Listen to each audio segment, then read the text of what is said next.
what is up? Hello. Wait, let me lower that a little bit. Gonna move that over.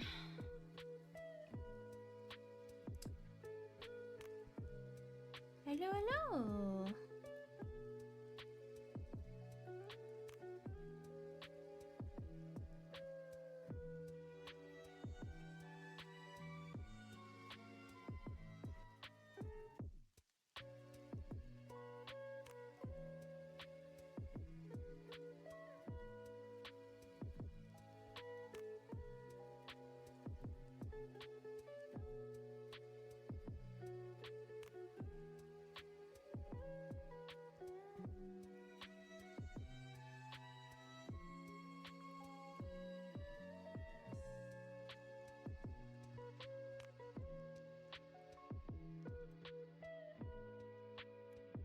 Hello, hello. Let me know if music and whatnot is fine. Hi, guys. Yes, no, I woke up at, precisely, well, I woke up a little bit earlier beforehand, but I also woke up at, 12:50. And then meandered my way to my office. So yeah. Hello, welcome.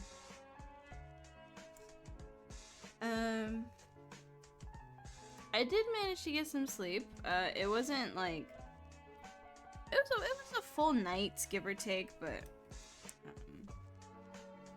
perpetually making poor choices.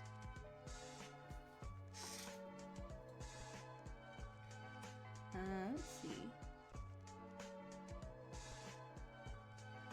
Let's just get started then. I'm gonna open up some stuff.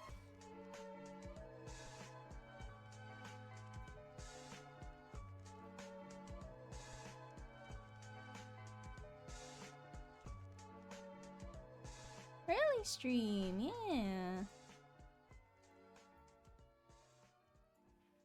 Okay.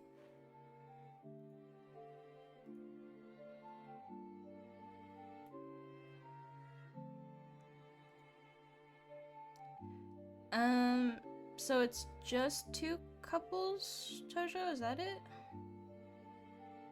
I'm going to assume the first one is not separated. Okay. Is she floating? Oh, she's floating.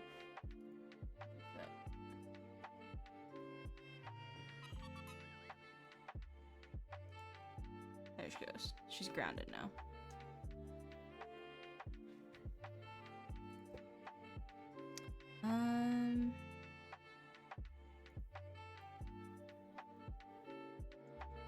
Oops.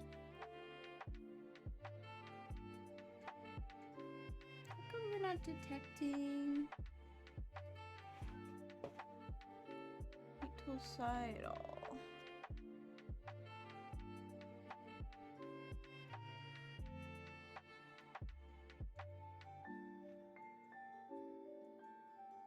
There we go. Okay.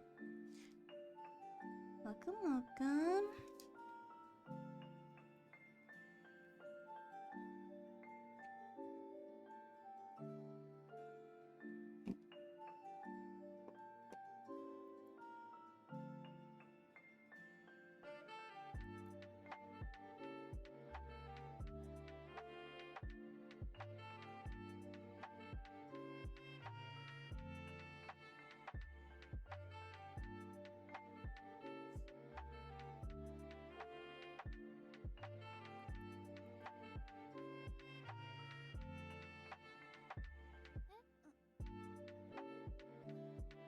Hello everyone, a lot of first timers. Welcome. Playlist link. Let's see.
you.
We are doing charity questions.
I might not. Or I might. I don't know. It depends.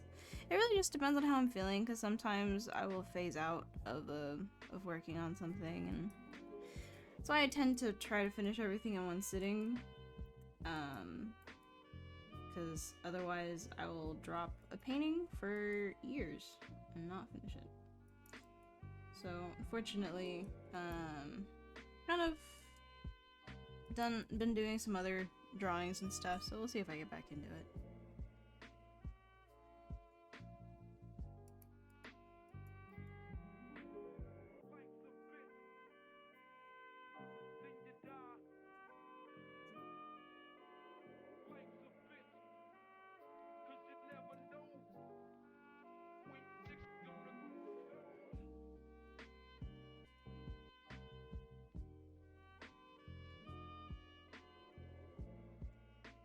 Welcome, Midway.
many times a question like that gets asked to the point where we just make a command for it.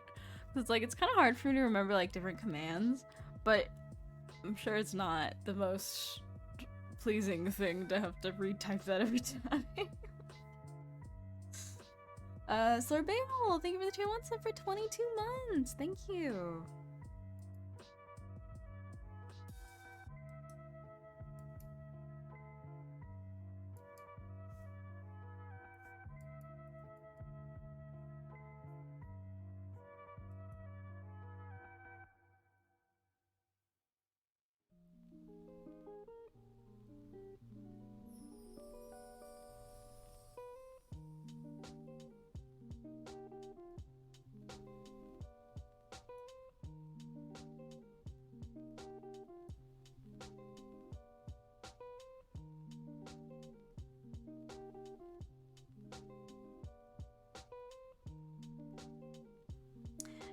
It's not really anyone's fault. Like, you come to the streams at different times, and you've never seen my stuff or don't know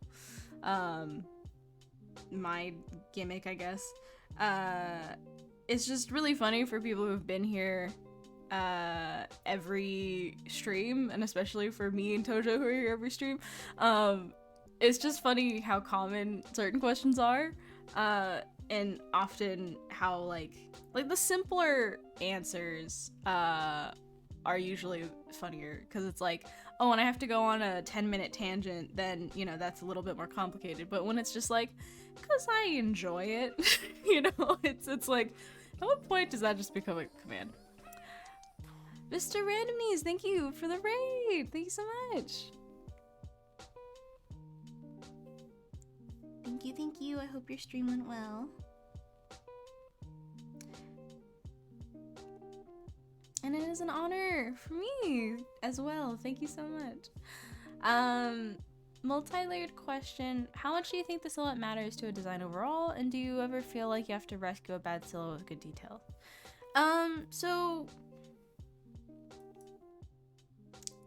Boring silhouettes it's not isolated just to the silhouette when the silhouette is boring, right? All the things together kind of have to work. And you might not need the most, like, exciting, dynamic silhouette to have a good design, but you can't have one that's quote-unquote bad, right? I'd say you can potentially hide poor silhouette with details, but to, like, someone who is kind of, like, working with silhouettes is kind of an active part of their job, which is true for pretty much most artists. It's you can't really hide it so much as it's just like, okay, that's like not the point of the piece, I guess. There are certain designs where I'm like, you know, this is primarily about greeble and less about dynamic silhouetting, which is a choice. I'd say it goes hand in hand. A good design oftentimes has a good silhouette, and good does not mean dynamic. Good does not mean like, you know, super bombastic, crazy. You look at the silhouette and it's like, oh, the coolest thing you've ever seen. Like, a good design has a good silhouette because all the things that make a silhouette good are all the things that make a design good, right? You have solid separation of big, medium, small shapes. You got a good rhythm going on. Interior details merely fill in for the logic that a silhouette should imply. And with that, right, like, I don't think they're necessarily like, they kind of impact each other a little too much for me to say that you can necessarily quote-unquote rescue something, but you can definitely obfuscate a poor silhouette with a lot of details, which is what some people do, and it's a style choice that I don't agree with, but people end up liking it anyway. There are quite a few games where I think it's just a lot more like, how many details can I fit on this before, you know, someone just gets motion sick just from looking at the person, versus like, hey, let's actually create like an interesting dynamic silhouette for this character. Like, sometimes, like, you look at a character and you're like, you're just woman-shaped. You're just man-shaped. You're just person-shaped. Like, you're not that crazy of a design, but for some reason you are so complicated. And, like, it's usually those designs where I'm like, silhouette came dead last, probably, in terms of what they were prioritizing, because it's like, when you have a design that's just purely person-shaped, it's kind of like, you're not gonna, like, stretch that out a little bit more. You're not gonna make this a little bit more dynamic, just even the tiniest bit. And obviously, if you work primarily with realism, it's a different story. But, you know, I personally feel like if it's a good design, it probably has a pretty good silhouette as well. So yeah, you could rescue, I guess, a bad silhouette with good details. It just won't fool anyone who, like, deals with this stuff professionally. Thinking of transferring recently, I was wondering what made you choose the school you went to. So it was in the reason why I switched schools was because I was a lot more familiar with, like, the place that it was in. So going to LCAD was essentially going back home to where I used to live. It was where, like, you know, California is where I went to school and all that kind of stuff before my family moved to the East Coast. So for me, like, going back to California was something I really wanted to do anyway. I was choosing it because I had heard there were good teachers there. I knew some of the teachers, or at least I knew one of the teachers. And I was feeling a lot more confident about the quality of the education there. At the very least, like, the quality that I could make of it, right? Because there are some times where it's like, a school is well supported, it has a lot of money. Like, I went to SCAD. And for me, at first, like, SCAD had a lot of good resources for students, but only if you knew how to utilize them. And I wasn't confident that the resources they were going to provide me was something I could make use of.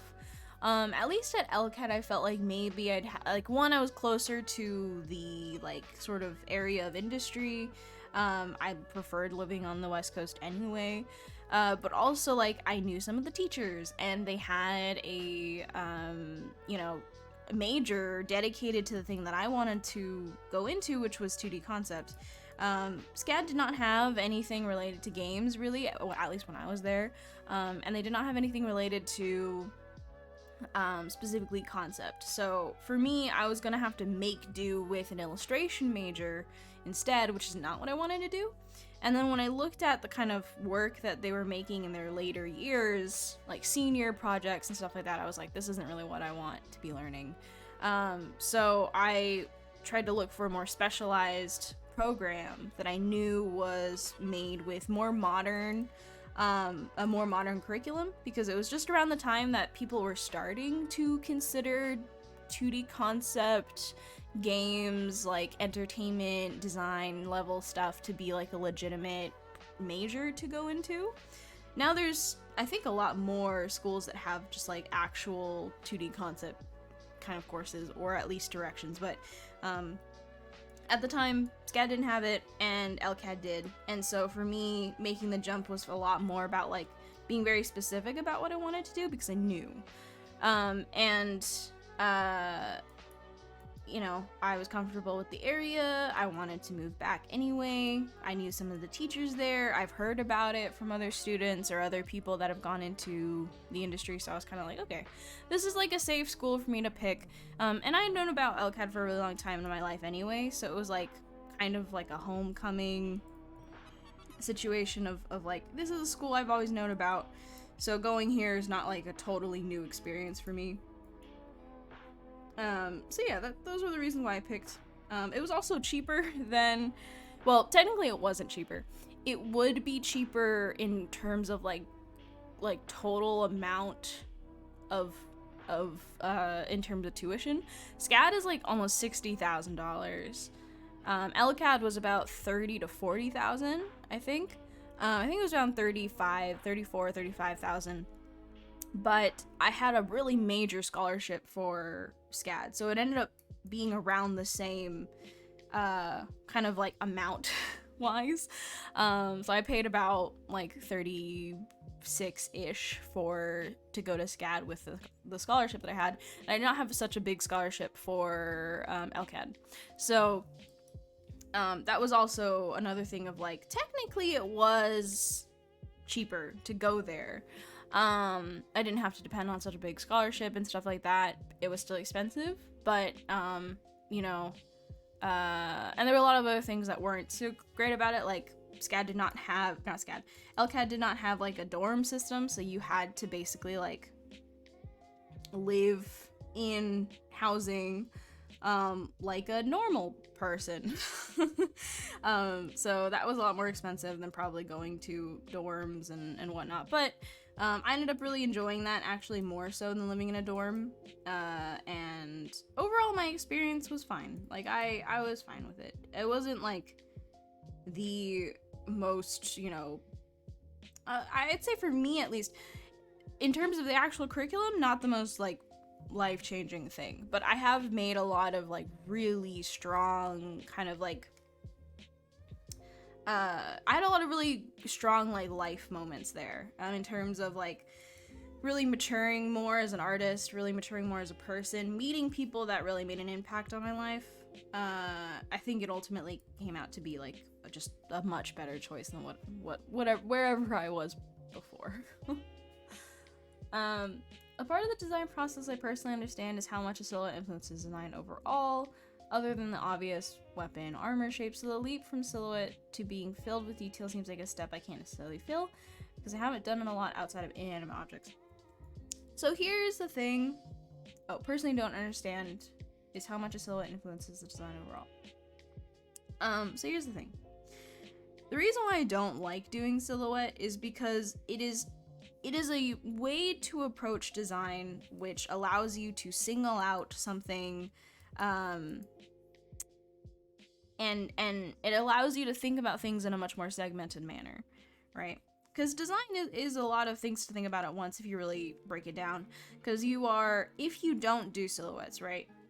Things that you have to consider when you're designing something is you're thinking about everything from the materials of a costume to the ensemble of a costume, like literally what they're wearing.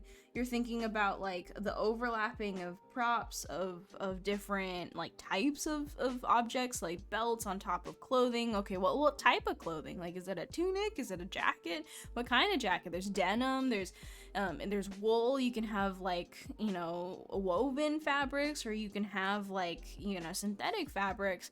And then it's like, okay, well then also how does this is impacted by the body type, and how does the body type impact the silhouette, and how do you need to think about the silhouette as well, like when you're designing it. So there's a lot of stuff to think about when you're designing a character, and doing a silhouette first helps you narrow down one very specific thing, which is you're looking at the overall outer outline of a character. But the problem with silhouettes is that it never really unless you know to do it, it never really forces you to consider what is a silhouette impacted by, right? The decisions you're making for the sake of a silhouette should have been made for the sake of the character or the design. So people will make a shape because they think this is interesting, but they had absolutely no idea what that shape would have been created by, or what that shape is supposed to indicate about the character or about the design. So you end up with a design that's cool and interesting in terms of silhouette, but then as soon as you try to make details to fit into it, it suddenly is kind of a weird logic puzzle where you're like, well, okay, they wanted this character to do this, but because it doesn't fit in the silhouette, I can't put this thing on them, even though it makes sense for their story and it makes sense for them personality wise. You know, and so you have this whole conundrum of like, my silhouette is cool, but it doesn't fit the character, but I use the silhouette to try to design a character to fit the premise. So, you know, you kind of come up with this like weird dilemma, and it's the main reason why I don't personally do silhouettes like right off the bat unless I feel the need to do them, because this is the problem. If you don't make a silhouette knowing in a way kind of what the silhouette is supposed to describe, like as you're making it, you're not thinking about like, oh, what are these shapes supposed to mean? And you kind of carve them a little bit to create nuance. So it's like, oh, well, this jacket doesn't just have to be this big trapezoid. It can be slanted a little bit. It can be asymmetrical and that, but it's still a jacket, and I know that it's a jacket, right?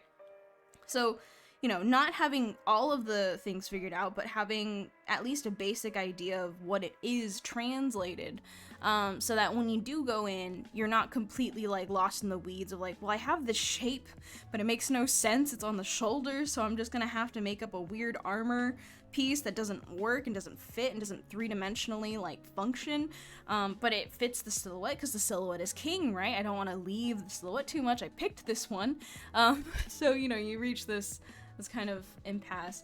And I think for me at least, it's always good to always be thinking about the kind of intent, the end result, especially with silhouettes, because you know, when you're designing a silhouette, you have to be considering those interior details at the same time. But that's not something you know to do until you've realized that like silhouettes inherently are not that, like, they're not meant to be separated from the process. It's something you're supposed to be considering throughout the whole process, is how do I define and make the silhouette interesting. It's not something that you do once then you're done with it. But because separating the silhouette out makes it a lot easier for people to learn design, to learn fundamentals of what it means to create dynamic shapes and focus on form and stuff like that. In people's minds, silhouettes are a different part of the process, but inherently they have been a part of every process. Every step of the process has to be also in service to the silhouette as much as it is in service to the interior details. And so, you know, we teach students to use silhouettes to help them learn design, but in doing so, we also teach them to not design while they're creating their silhouette.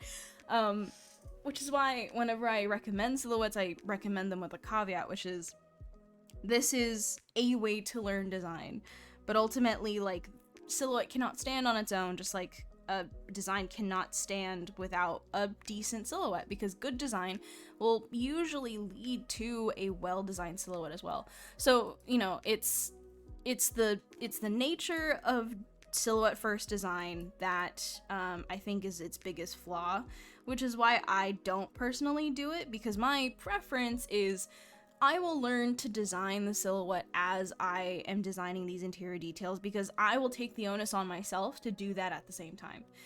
Because I don't see things in shapes. I see things as more of a consequence of objects, right? So it's like, this silhouette is a consequence of the fact that I wanted to put a jacket on her. Okay, well now I have to figure out how to make the silhouette interesting and dynamic because of this decision that I made. Because I made that design decision knowing that I wanted to put this jacket on her, right? So I choose to do it that way instead because it makes a lot more sense to me. I'm thinking about the interior details because that's what I care about.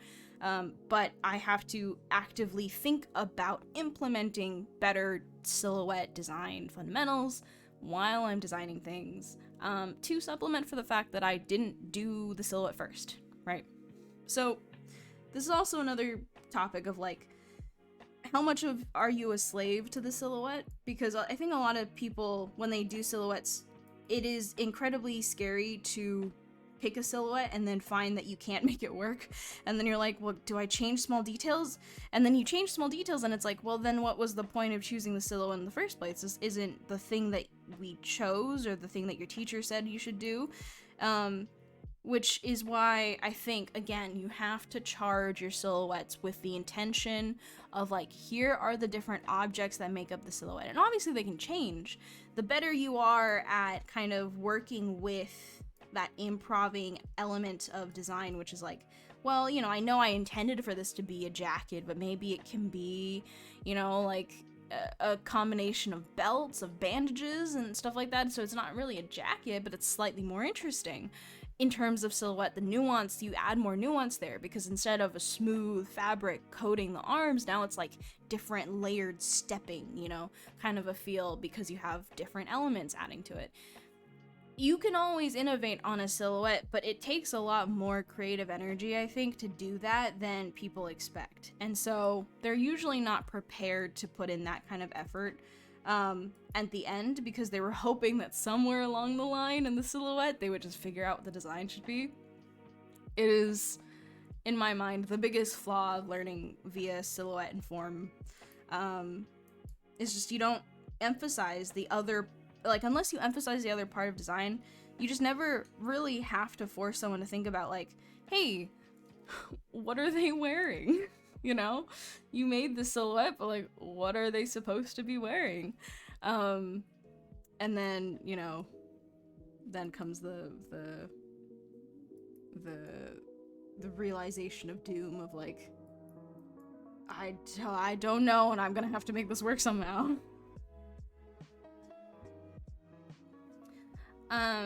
When you look for resources, do you mainly look or use the internet, or do you use physical media such as books? Is high contemporary fashion also something you look to for reference?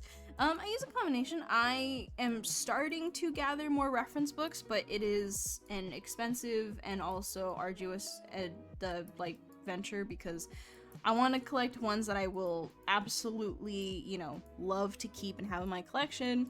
And there are a lot of reference books, some of which are old and therefore very inaccurate. Like, there's a lot of reference books that came out during the kind of European Orientalism thing, right? A lot of people started to really study different parts of Asia because of that sudden interest, pseudo-fetishization of anything remotely Asian. So there's a lot of reference materials from that era where it's just like, hey, these are not facts. These are your suppositions of what are these very real cultures that have long survived before and after you. And so finding materials that are like actually either written by native either residents or speakers, people that grew up with the culture, or even just people that actually do their damn research, is kind of something I'm trying to be wary of as I'm buying reference books. So a lot of my information comes from online because it's a lot easier, it's a lot cheaper, and I have a lot more, like, kind of a wider breadth of access.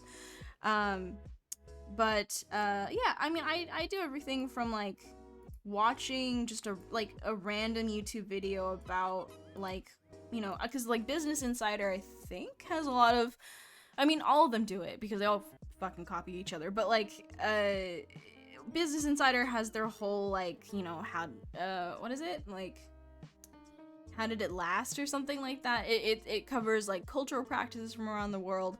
Those are very interesting, obviously. And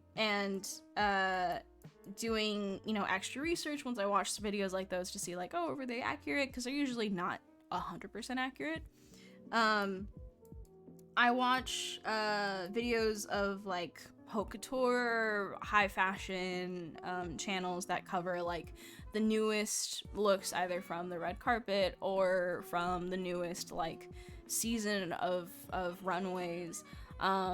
Because I think it is a shame that we don't utilize the fact that fashion designers have been doing what us character and costume designers have been wanting, or have been attempting to do to some extent, and then not to not reference actual fashion designers is kind of a shame, especially for people who work in games. It's like, oh, you want to do like high fashion, and the thing that you designed looks like it came from H&M, like, you know, we could do a little bit better than that. So yeah, I do occasionally look at contemporary fashion. It's not like my cup of tea, really. I'm a lot more interested in like actual cultural stuff versus like historical fashion versus like contemporary. But I do find it interesting just because, you know, it is fashion and it often is a response to current, you know, current zeitgeist, current ideas, current events. So it's always interesting because, I mean, it's just like another form of art. bunch of artists putting on a show, usually with, you know, some kind of message or even just some kind of like expression of materials and motifs, visual motifs. So contemporary fashion is always fun to catch up on.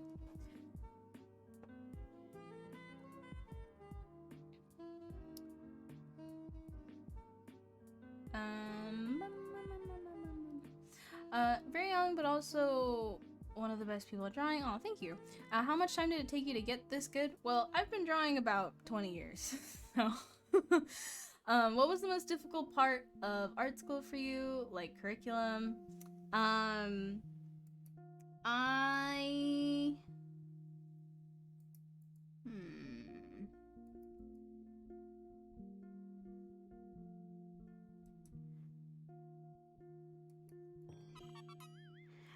don't actually remember. I mean, like, I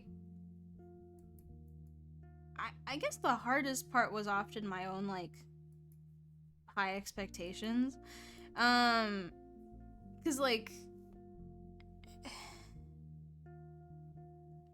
I don't know. I didn't necessarily feel like the curriculum I had at school was, like, new information. It was usually an interesting reaffirmation or just like a different way of explaining things that I had kind of already knew. So it was always very interesting to learn from different teachers because like they always had a different way of explaining the same concepts, and it kind of really widened my understanding of certain things. Design, I guess, was like the hardest thing for me to learn because, you know, previous to that I was just kind of someone who drew things nicely. And I thought like, yeah, that's enough. I'll be a character designer just doing that. But then actually having someone who is a designer kind of sit down and say like, hey, this stuff's kind of shit. Be like, oh, okay, yeah. We're a little more high stakes here. Was definitely, I think, the wake-up call I needed. Because honestly, like, you know, how is someone supposed to learn about design when it's so abstract and terribly, like, subjective? But then also learn, like, what kind of truths there are with design and how do you figure those out? Well, you kind of have to base it off of, like, understanding what your job is and understanding what it means to design a character and bring it to fruition and bring it to people and pitch it, and like what does it mean to make a character that fits a premise, that to complete an assignment that is supposed to check all these boxes, you know, or maybe even check boxes that people don't know need to be checked. And it wasn't until I really like learned from someone who was a designer, like what are the things that he had to worry about or things that he had to think about, that I'm like, okay, this isn't the same as drawing well.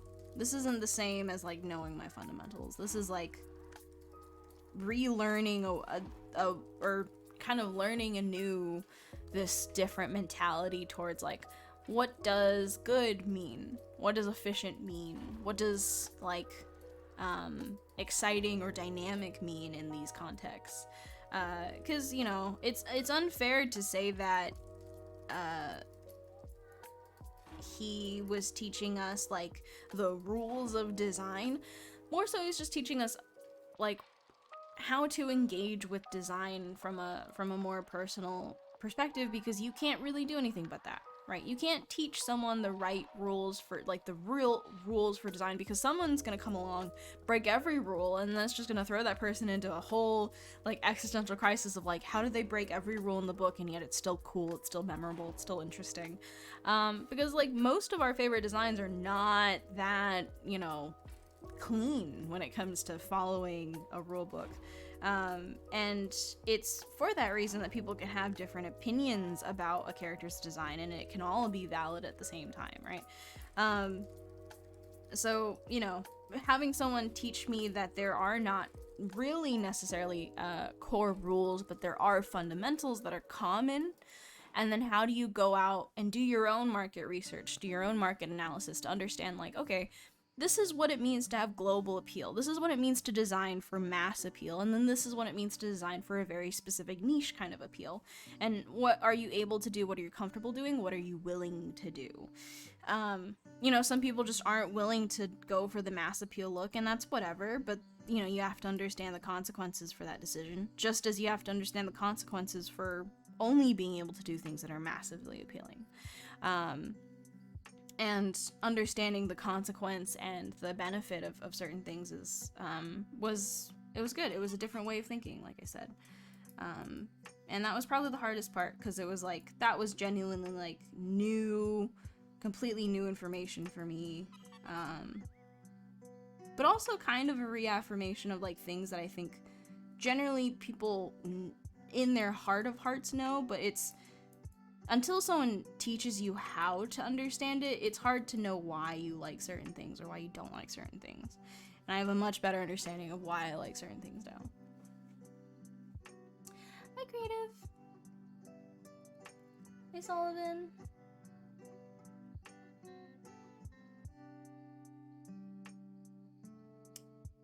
Cintiq, hello.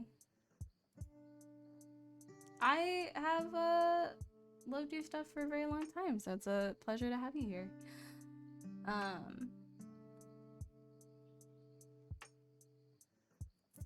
How did you deal with some form of perfectionism, like having to feel like you have to post something that's a certain quality when you know it's alright, but when you see it from a specific point of view, you feel like you just can't?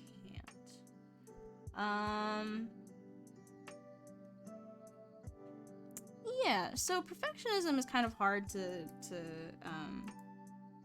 I guess, work with, because, at least in my life, like, it was never, I knew it was never something necessarily, that I could fix. I knew I could never really ever achieve that kind of perfectionist state that I wanted. Because I mean, that just goes against the whole idea of perfectionism, right? Like, perfectionism is ultimately the endless, kind of like, the endless state of never being enough. It could always be more. Everything could always be more. But, I think it was helpful for me when I was starting to really struggle with it, or at least when I did struggle with it a lot more deeply. It definitely helped to kind of make my world a little bit smaller. I didn't want to be so focused on other people's idea of perfection, when I was so concerned with my own.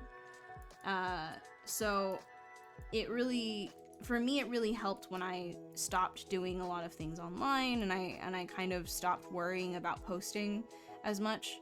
I let it lapse because I knew ultimately it would be better for me to not frame my world and my, like, kind of abilities around the intent to share it. I think sharing things is a very charged way to think about your work. I think the idea of sharing it makes it feel a lot more final. Like, oh, you have no other, like, once you post it, it's out, it's done, can't fix it, can't do anything with it. But it's not true, right? It's never true. But the feeling of posting does kind of feel like it, because, you know, you post it, people like it or they don't, and they see it and they're like, oh, okay, and then, like, that's it. That was your one chance for people to have a favorable kind of reaction to it. And that really impacts your ability to think about kind of like the point of this piece or this drawing that you did.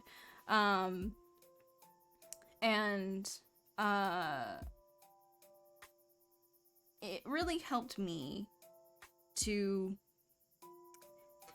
first off, stop judging things based on if they were worth posting or not, or if they were good enough to post. Because ultimately I had to relearn the idea that my art does not need to be shared. And if sharing it gives me this much anxiety, then maybe I shouldn't share it for a little bit. Maybe I should relearn what it's like to not base my whole idea of if it's good or not off of whether or not I think it'll do well when I post it, or if I think it's good enough quality to post. And judge it more off of the merit of itself, right? Off of the merit of like, this is a drawing that I made, and these are things that I'm trying to work on. And do I feel like it accomplished these things? Yes or no? Did I have fun doing this? Yes or no? Do I think it was worth making this? Yes or no? And, you know, eventually reaching a point of being like, does it matter that it was worth drawing this? Does it matter that I liked it or not? Is it okay that I made it just because I enjoyed the process, or I had fun doing it, or I just wanted to draw in that moment, and regardless of whether or not it came out well, does that defeat the purpose of, or negate the fact that drawing was something I wanted to do in that moment? Does making a good drawing, is that the only way that I can justify spending the time with this craft? Do I have to make something good just to make this worth it? Or is it worth it just because I've done it? Just because I engage with it? Just because I spend my time doing this thing that I care about to some extent?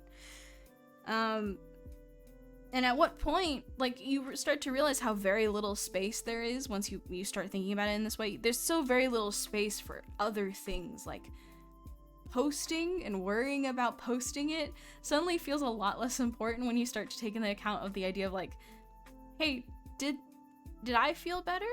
Does this make me feel better? Like, obviously you're gonna critique yourself and critique your own work, but like, when it's just you sitting in a room, and it's the only person who's ever gonna see it is you. Like, how much of that perfectionism streak kind of goes away, flies out the window, once you frame it in the perspective of like, does it matter that it's perfect if no one but me, who knows all of my flaws, the one thing, the one mind, the one person in the world who knows me completely, is the only one who sees it? I'm not gonna, like, cause like, it's more difficult to judge yourself when you know like you're an imperfect human being, and it's like, cause you're not attempting to put on this front of a more perfect, of a more accomplished artist, cause everyone's like galleries are extremely curated, right? Like, you know, you see your favorite artist and it seems like they only post bangers. They only post the best stuff. Well, obviously they're only gonna post the best stuff. Not a lot of people want to post the stuff that doesn't make it. So it's like everyone kind of feels this tension, this elevated need to like, I should only post my best work, you know? And I have to make more work to post because that's the whole idea. I have to post more. So I have to make more work that's better all the time. And it's like, when does that overtake the original reason why you started to draw in the first place? And when did the kind of pressure to do that become something that you just assume is part of your perfectionist streak, right? At what point did that overtake the you know, the part that you enjoy and the part that you like about it, right?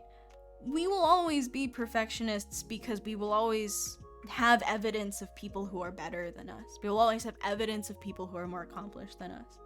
But like, once you remove the main motivator for this type of perfectionism, of feeling like you have to post something of a certain quality, when you take that away, when you take the source of that stress away, what's left, right? Who's left? Is it the person that you've always kind of been, who's always liked art, enjoyed it, felt that it was a very comfortable place to be in, but hasn't had room or time to breathe because you've been just so inundated with this desire and this need to be someone you're not? Like, at what point did you take on the stress that we've kind of all assume is there, that we should have? At what point did you take on that stress and have it replace the problems you're already dealing with, which is like hey, I want to make art that I'm proud of. I want to make art that I want. I want to make art that makes me happy, and I want to make art that suits me and suits my idea of the world. That's already like a lot of stuff to worry about. And now you're suddenly worried about having to make them all look good enough to post. It's like, I can't recommend divorcing yourself from online spaces enough. And I say this as someone who's incredibly antisocial and incredibly introverted. So I understand it's not like the thing for a lot of people. But there is something so amazing about remembering who you have always been. The artist that picked up the pencil first, the person that decided to make this their whole life, that decided to try this hobby or whatever. Like, that person is still there, but it's so incredibly loud in the modern era. It's so incredibly difficult to hear who you've always been on top of like everything else, on top of this like weird cacophony of like expectations, of tension, of people having all these ideas of who you should be, what you should be doing, career versus like making sense of life, making things worth it, making things have value, only making art that's like, that has, you know, some kind of thing to provide for society or for other people. It's like, those are pressures we accumulate, and yet fundamentally none of them probably came from us natively. And so I can't really recommend like this more. This idea of just like, take some time to detox yourself from the idea that posting something should have any effect on what it means to create quality, meaningful work. Because yes, it is helpful when your online portfolio is like nice to look at, but I also think that you will probably have a much harder time making work that you're genuinely proud of, that you put a lot of time in, that you took the time to really like work through and learn from, when you're always rushed by the sensation of like, I still have to make something that's good enough to post. And it was only until I started doing that I was able to really deal with my flavor of perfectionism. It was only until I managed to take some time away that I was able to actually tackle that as a problem. And that's when I realized that like, I do have a natural perfectionist streak. It's just who I am. But a lot of this thing that I thought was a part of that, turns out it wasn't. Like, turns out I had superimposed a lot of these other things on top of like my own perfectionist streak, and I've just adopted those anxieties. When I took them all away, it made it a lot easier to be like, these are the things I actually care about. All this rest of this stuff, like, this is other people's shit. These are other people's anxieties that I've taken on because I figure I should. Because I thought it was right, you know? So seeing less, engaging less, or even just making your world a little bit smaller so that you can really focus on your own work and maybe some of the artists that you like, makes it a lot easier for you to start to parse what is actually stuff that you want to be focusing on, the stuff that you actually want to learn and improve on, versus these are things that I thought I should be doing, or things that I feel like I should be better at. And it's just taking up brain space, it's taking up brain power. Anyways, something in there for you, probably.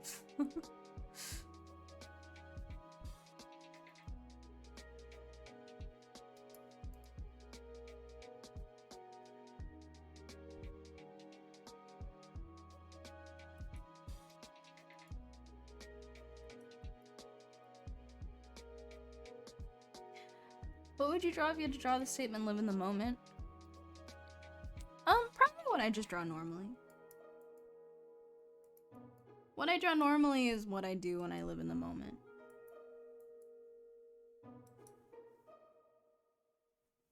And I don't make art that's like generically relevant to other people. I just my preference with art is to make art meant only for me. So it'd probably just be what I draw normally. Also, Acorn, I'm sorry. Thank you for the raid. Thank you so much.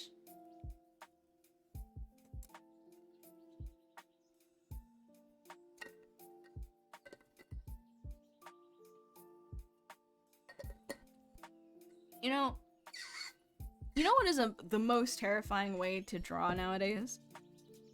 Try turning off your internet. Try turning off the internet on your computer or on your device or whatever. It is incredibly scary because like it's incredible. It's like a different kind of just like I'm disconnected. What? Like it's distracting almost, and it is a strange space to be in. But it's interesting. It's interesting how even when I'm like, I'm gonna sit down and draw, the fact that I'm not connected to the internet is incredibly terrifying to me. And it was a kind of a wake-up call when I had to do that for like about a week. Like I didn't have any internet. Of just like, I don't really spend a lot of my quote-unquote drawing time drawing. I spend it thinking about drawing, but then going on to look at other people's art. And like, I don't need to turn off the internet now to just like focus on my own stuff, but I had to learn that that was something I did until I could fix it.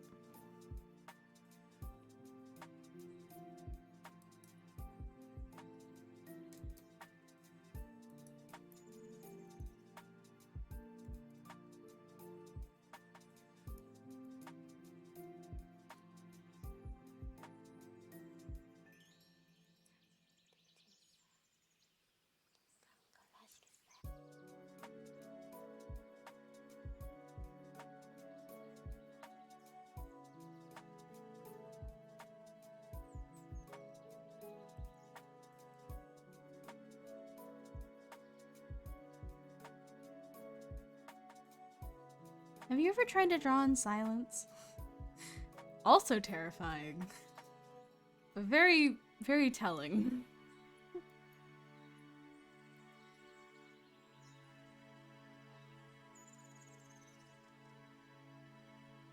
Because here's the thing, right? I never thought of, like, how distracting music really is. But if you think about it, like, when you're really trying to focus on something, you typically don't listen to music. Like, at least you're not registering that there's background noise, right? And I mean, this isn't true for everyone because some people need the extra stimuli, but like, I generally am one person that's like playing a YouTube video and playing music at the same time. Like, I'm frying my brain at most moments of the day. Because I'm just like, there are emotions I don't want to feel right now, so I'm just gonna play this YouTube video and this Spotify playlist at the same time, and I'm also gonna be drawing and doing other things. Like, I'm frying my brain by doing that. But in moments where I'm actually trying to focus, in moments where I'm actually trying to, like, give it my all, I'll usually turn off music because music is distracting. It makes your brain kind of float in this in-between space of, like, there are noises. And then I'm also drawing. So if you've ever tried, like, drawing in pure silence, you can't do anything but focus. And it's crazy how little we focus on art and how often we're not present for what we're drawing. Which, for the most part, is not usually a big deal when you're just doing whatever, but, like, there are times, like, designing, like, that's a lot of brain power you're dedicating to something. Like, if you're actually trying to design something, it is kind of hard to do it being fully there if you're thinking about all this other stuff and there's all this other stimuli happening, right? True focus is something we generally do not find ourselves in, and it's very exhausting if you've only done it for like a little bit. I always find like figure drawing super exhausting because like that's like true focus. is like all of this stuff of having to keep my you know, brain like in observation mode and having to do all this kind of stuff. It's like exhausting for me to do that. But other people find drawing from imagination exhausting because it's their first time really trying to juggle all of these thoughts and things at the same time. But for me, I'm just like, oh yeah, that's my bread and butter. So it's interesting, like the idea of actually focusing and actually being attentive to what you're doing and present in what you're doing. You generally do not find yourself in that state very often. Especially if you're someone like me who listens to like 10 things at once.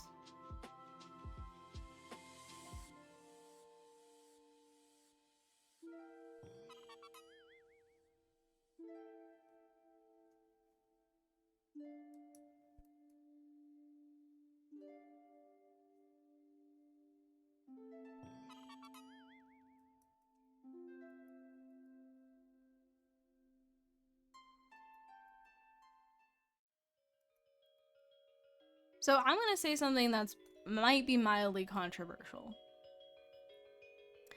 I think in general, most, if not all people that post online probably want people to see and validate them in some way for the fact that they make art.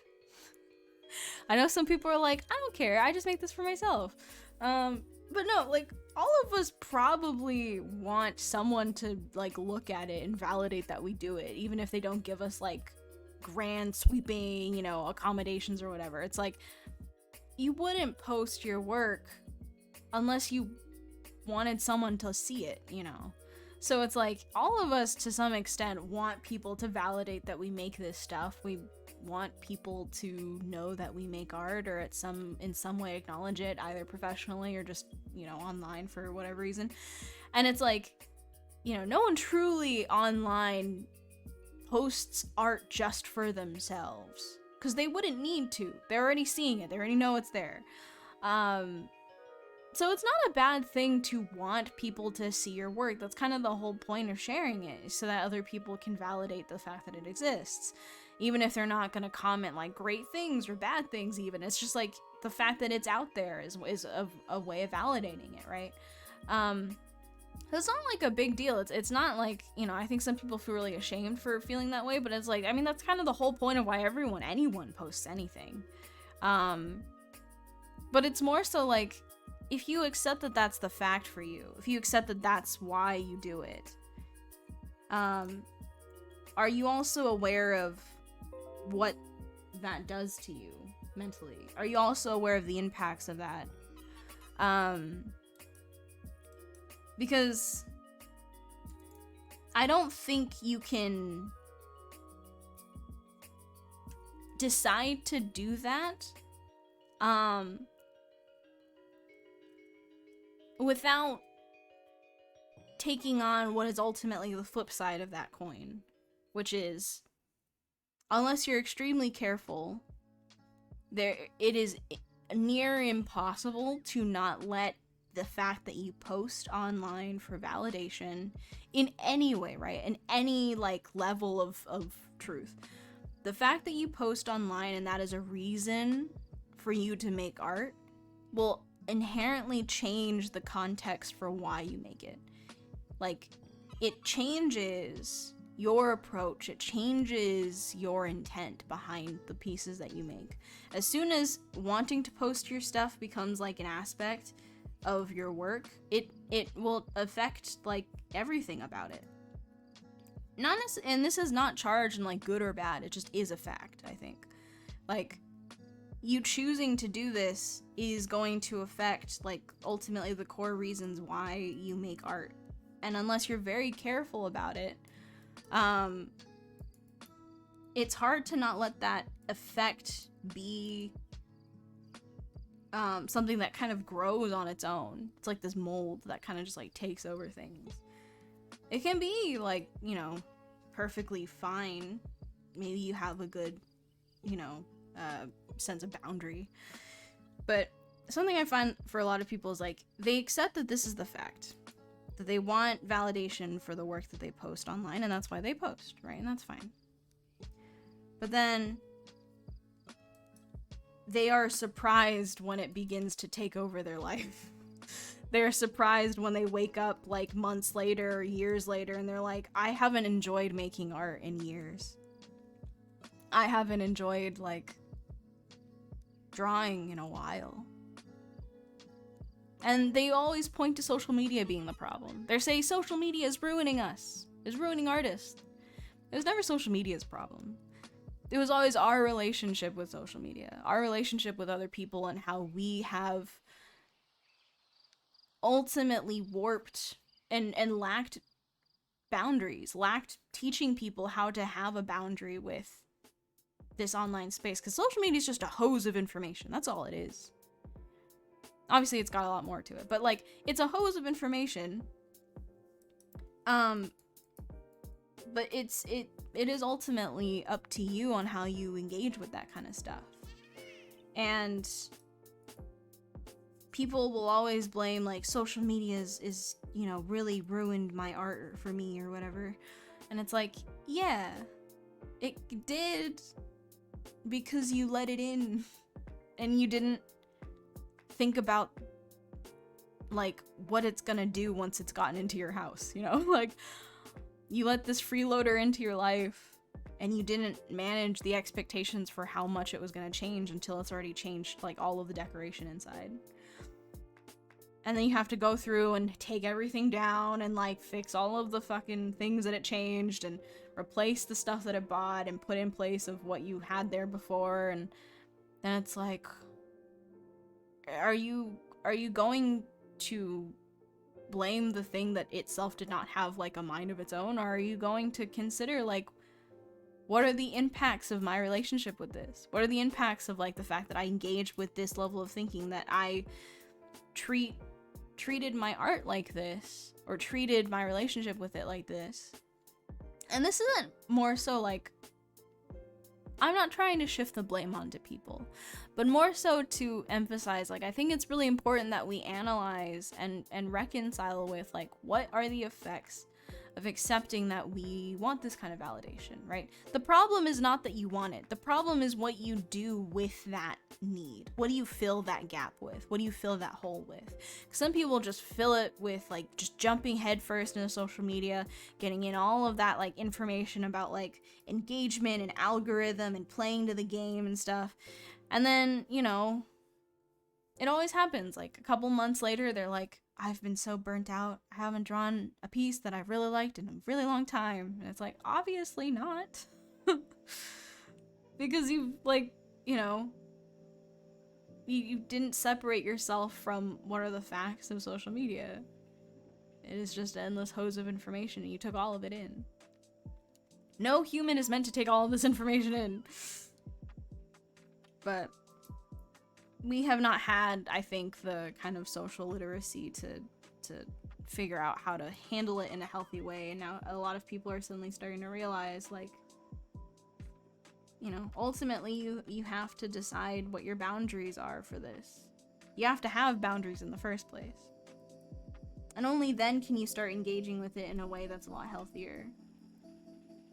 And, you know, I think I've only just started to understand what having that boundary and what being healthy with social media means for me, which is, I post on a whim. But most of my art, I don't even think about posting it. I don't even remember that that's like an aspect, that's something that I can do. And then suddenly art's a lot more fun.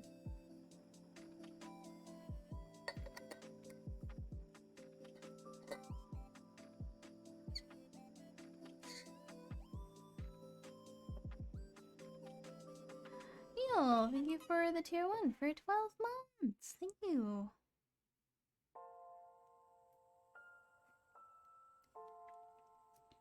Hey, Cole.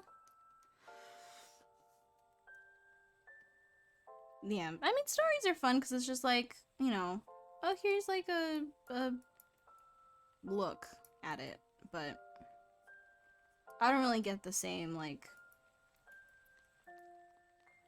I guess, like, the spark of the triggerable habits where I'm like, oh, is this, like, good enough to post online and stuff? It's like, no. Stories, they're gone.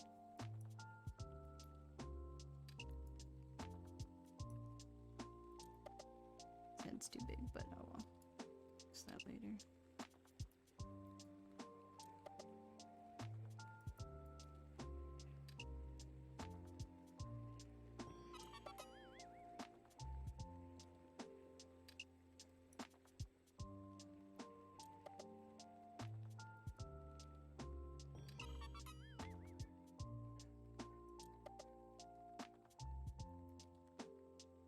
I appreciate that people like my D&D characters.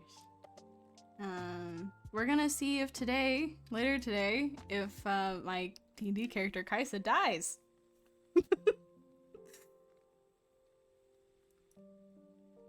Pet Peach! Peach is actually here in the room with me today. I'm gonna pet her.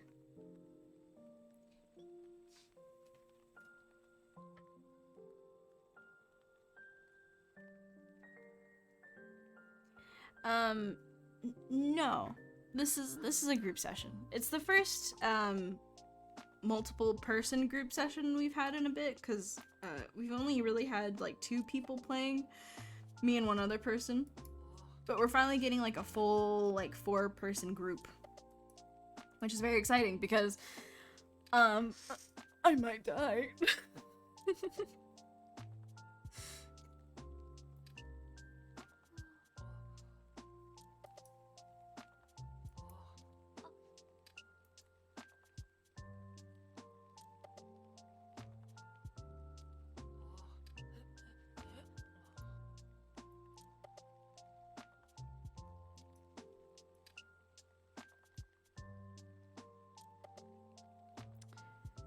I play a Furbolg gunslinger cleric named Kaisa. And I love it very much. And I have been on my best behavior with my DM, so I'm hoping that he will not kill me. But we'll see. We'll see. Yeah, D&D characters can die. I mean, it's up to the DM to decide whether or not that's even gonna be like a problem to think about, but we've already had a character die in the campaign, and so he's definitely done it already. And I'm scared. I'm scared.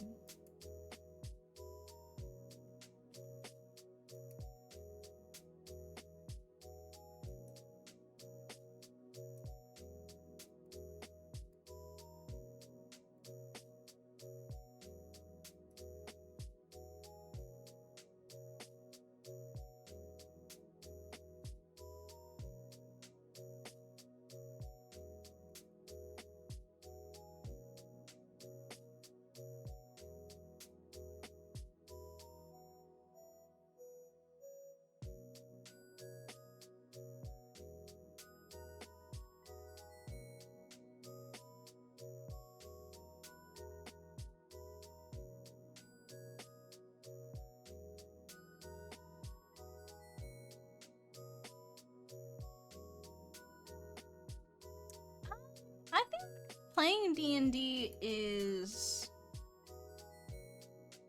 a good exercise in collaborative storytelling. Although I think it is much easier to also at the same time be learning like what makes a good story and world and all that kind of stuff. Cause like, you know, how good a game is, a game of D&D is kind of dependent on more than just like your energy that you put into it. It's kind of also based on how much the DM is prepared to, like, you know, what they've prepared and also what other players bring to the table. So it's kind of like, yes, it could be very good and very enlightening and very helpful, but it could also just kind of be pretty basic and not super like crazy. I think people find that using D&D as a base is very helpful for creating like stuff like characters or even like starting, you know, building like a story. And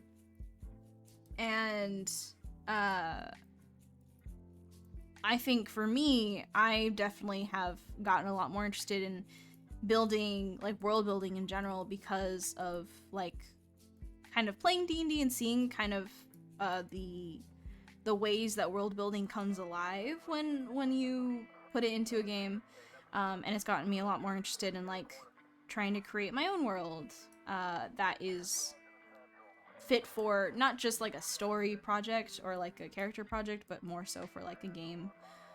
So it's pretty cool. I'd say it's pretty enlightening if you play with a good group or even just do your own kind of research, but it is very dependent on who you play with and kind of the group, I guess, temperament.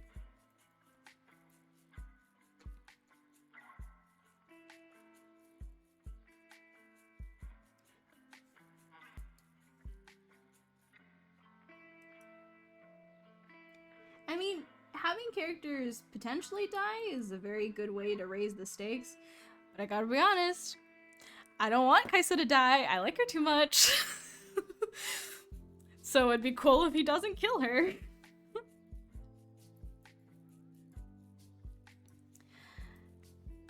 Kim Jung-gi is not the only person who doesn't have to draw a sketch below. The fucking stranglehold he has on the, like, people who know about him is fascinating.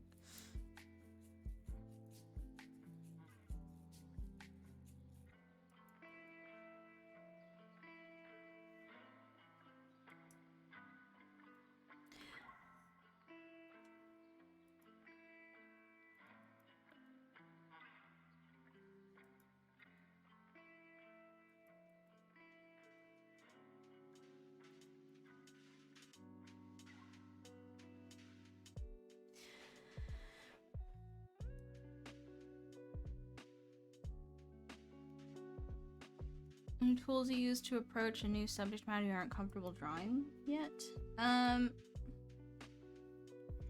Usually if I'm not comfortable drawing something yet, I'll use like any tool that I think is helpful. I'll do studies, I'll use guidelines, I'll plan it out ahead of time. I'll try to like really sculpt it before I have to start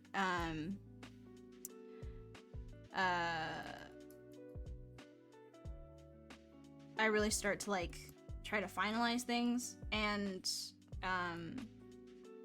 you know, I think with drawing hair, it's very much tied in with other kind of basics for like, in my mind, cloth and fabric are very much similar to hair, in that it is affected by the things underneath it and the kind of texture of it as well. So by treating it like fabric, I can use a lot of the same kind of fundamental attributes of drawing cloth and stuff similar to that, to help me understand like how I'm supposed to go about drawing hair.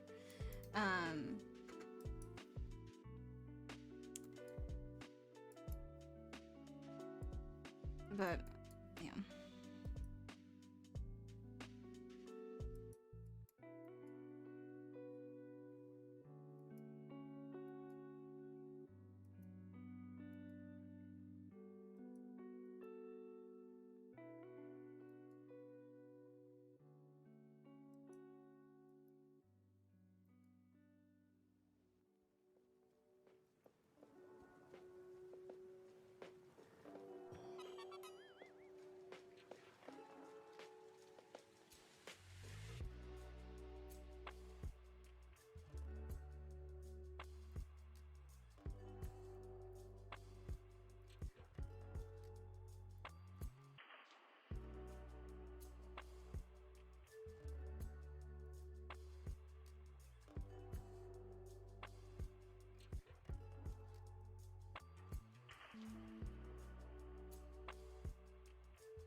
I mean, it's not like you learn something and you're just done learning it forever.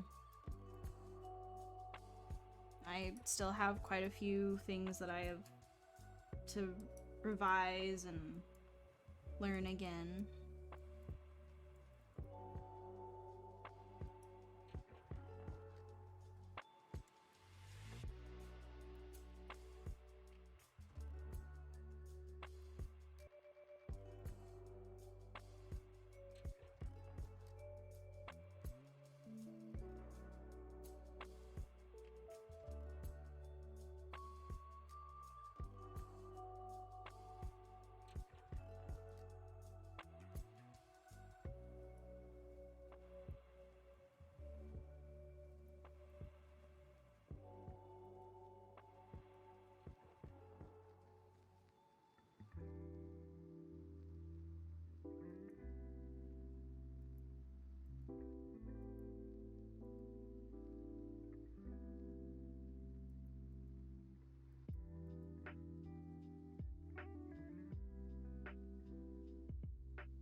Oh, yes, I will also get up and stretch.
Do you have any tips on observational drawing on moving subjects? Oh.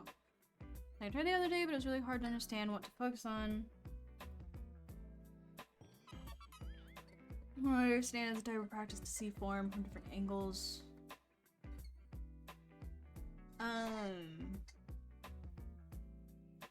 Well, so I mean, that's one thing to learn from it. I'd say if you're actually like drawing from like moving subjects and you're not like pausing, right? Because if you pause and then do an observational drawing, that's like one thing.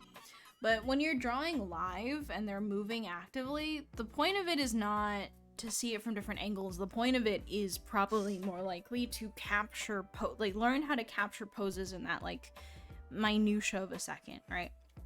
Because Especially when you're trying to draw poses, or like have a catalog of poses in your mind.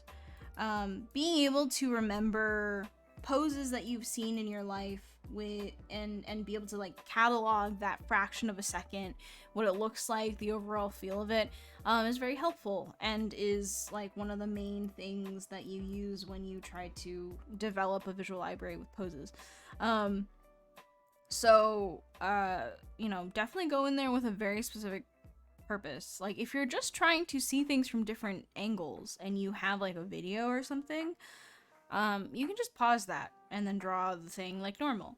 But if you're drawing from life, like, you can't really be drawing and seeing things from different angles because you're kind of like also drawing and looking up and they're different now. So like when they're in motion, it's more about capturing the essence of a pose and really learning how to translate, seeing it for a second, putting it in your mind, translating it down on paper. That's kind of the main transaction when you're drawing moving objects, right?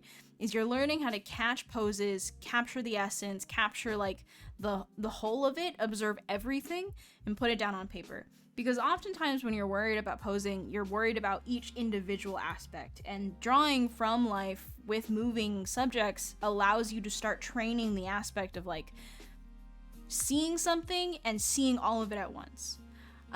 If you're just trying to draw things from different angles, it's a lot easier to do that if you just watch a video of people moving and pause it occasionally, right? If you like kind of scroll through a video, you'll actually see it moving back and forth, and then that's a lot helpful for that. If you're just looking at things from life and they're moving, or you're watching a video and they're moving, and you're trying to draw at the same time, I'd say you're probably not looking to do what you described at first. Just because it's hard, right? And I wouldn't recommend it. Not that you can't, but I probably in that instance would just watch it versus like try to draw it at the same time. There's a lot you can learn just from watching things happen and being really present with it. It's actually pretty, you know, helpful to kind of just stop drawing and really look at something and really analyze, like, as it's moving, what's happening to it, right? Sometimes I'll just stand in the mirror and like move my arm back and forth because I'm like trying to catalog like what changes in the silhouette when I do that, and what part of the arm is it. You know, random stuff like that is helpful to do when you're just watching something, but if you're trying to draw it, then that's like a different problem.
Any upcoming games you're excited for?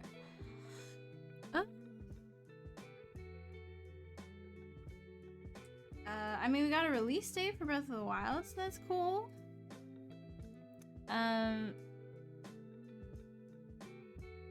Yeah. I mean, I'd say, like, that's probably the only one that I'm like, I'm gonna play that one, right?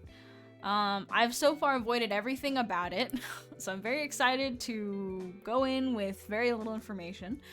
But I have not been in the mood to play games. I have, and during my break, I've basically been predominantly drawing. And I haven't felt the need to play games, which I think I mainly do when I'm depressed. I'm gonna be honest. Like, I haven't played Final Fantasy XIV in, like, a few weeks. Which I think means I'm finally no longer depressed. Not that I'm cured of my depression, but just like I'm not in my low moment right now, which is kind of nice. I've been enjoying drawing. I've been enjoying just kind of like writing, reading. It's been good.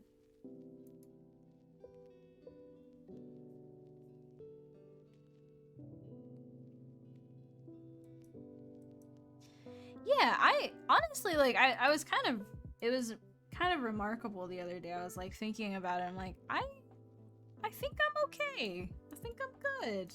Which is like kind of new. That's pretty new.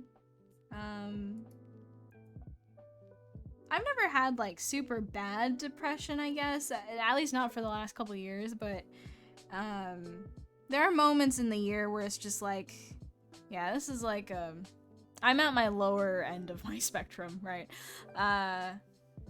And it was like that for most of this year, I think. Just from like work stuff and yeah, I don't know, just like I guess that part of my life. But taking that break, or taking this break currently, has been really nice for me. And I think I'm okay.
Yeah, it kind of seems to be how life is most of the time.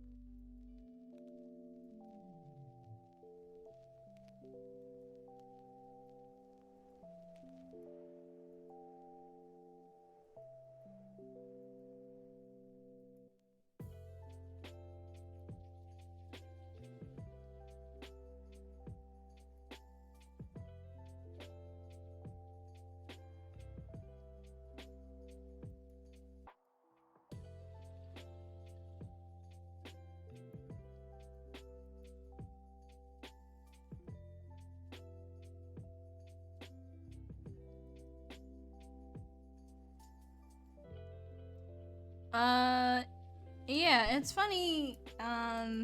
When I saw it, I was like, I know precisely the artist that designed these characters. Mika Picasso is someone who I think has a really lovely, like, sense for color and style, but I think Fire Emblem has always been a franchise that's taken itself a little seriously. So I am very surprised that they chose him to be, or her, as the artist for this game. I think ultimately the crime is probably more so the translation from concept to game, because I think they tried to keep the game looking very similar to a lot of other like Fire Emblem games, but those designs don't really fit the world that Fire Emblem has thus used before. And so because the character concept probably was very different, the modeling, pulling the concept into model probably was, a lot of things were lost in terms of translation and stylization. And then the world itself was not changed to accommodate the fact that these characters are a very different brand of style.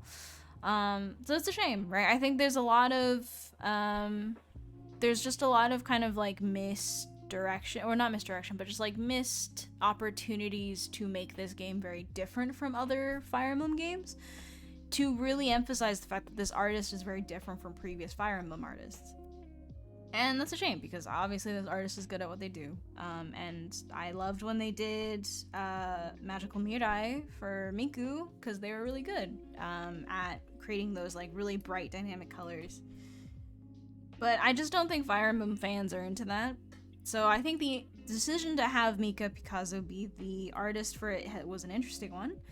But I also think that there was a lot of missed opportunities to really distinguish this game from the others. And as a result, Mika Picasso gets most of the flack for designs that probably would have fit a different type of game.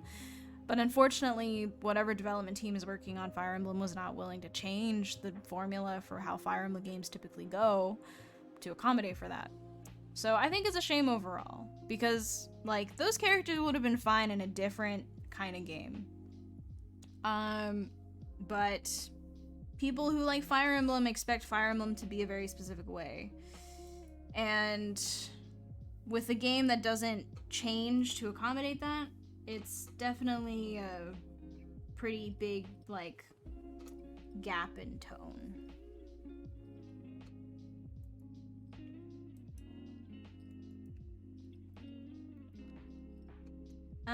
It is a program called Viedo Tube Mini. You can download it. I've set the background to be an alpha green, so I can have this turn transparent in OBS. But essentially you set different images for different scenarios, and you can set different presets as well. Yeah. I'm glad you're enjoying it. Thank you very much for the kind words.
recordings longer? I don't know.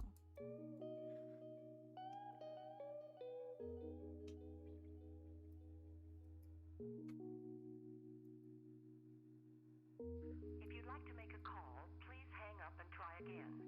If you need help, hang up and then dial your operator.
heads are both too big.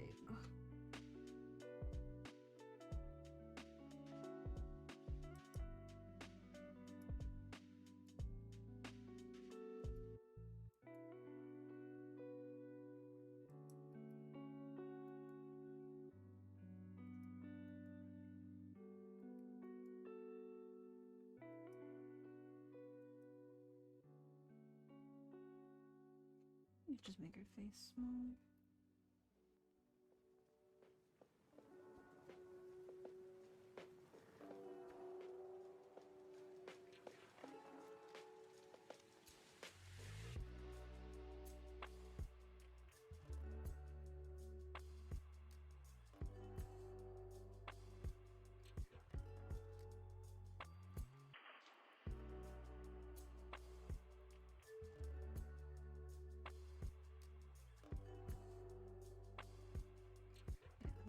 Better.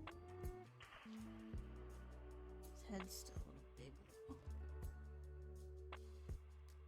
Is it just his face? Maybe it's just his face.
How does one get so consistent? I draw different every time, different styles, different faces. How do I be like, yeah, this is what I want to draw and draw? What exercise should I do for this purpose? You're asking the wrong person.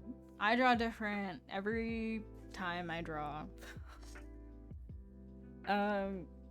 Every drawing's different, every face is different, different styles. Yeah, asking the wrong person.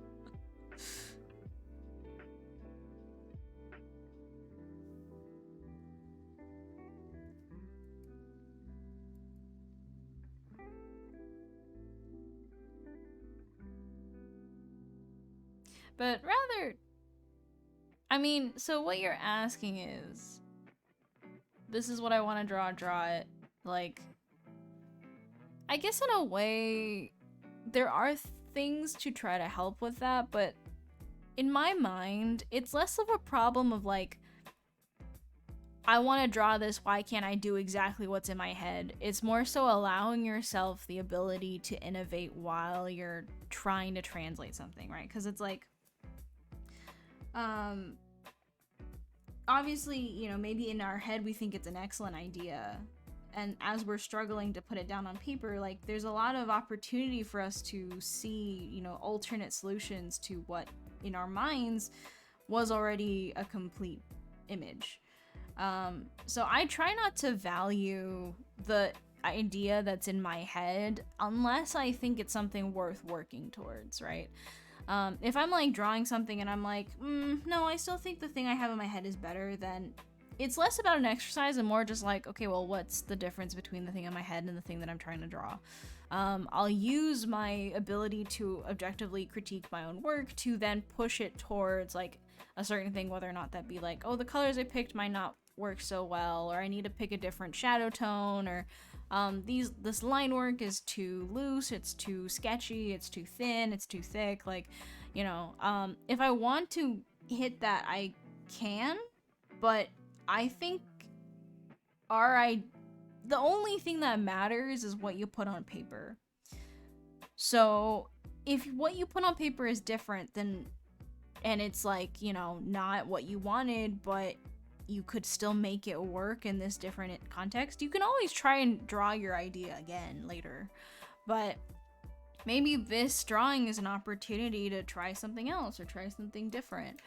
And you don't have to always be aiming to translate what's in your head directly to paper. You can work with what you're able to put down and then move forward with that. Because like, you know, obviously you can try to do brain to paper stuff. I personally have not really bothered to do that too much anymore. Just because I think like I think ideas are things that I can work out on paper. I don't have to try so hard to translate one-to-one. Again, all that matters is what you put on paper, so why don't you try to make the thing on paper work? As opposed to saying, well, in my mind it was a lot better than this. No one cares what's in your mind. It's what you are able to put down on paper that matters.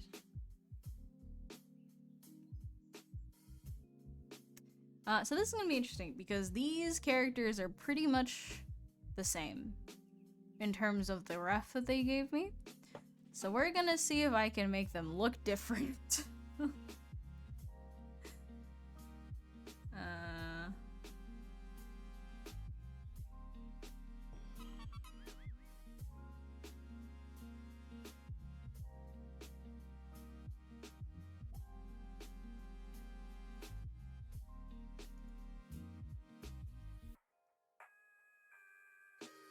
I think they said they wanted this separate.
Is it? Oh. At the very bottom it says one couple and two others are separated. At the very bottom of the thing. I don't know if that's accurate to the email. Oh, okay, so they're both couples? Okay. That makes a lot more sense.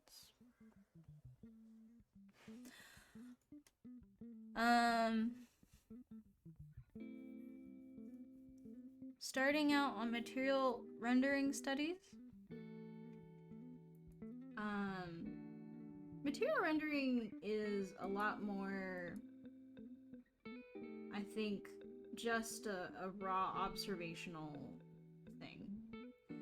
So, less so tips, I guess. But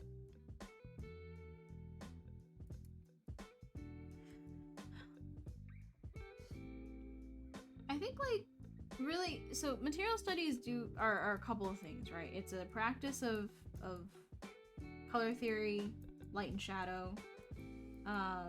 It's a practice of material rendering, obviously. And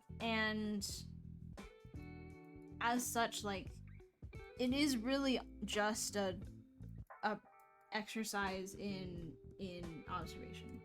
So the skills of observation are really all that you have to go off of.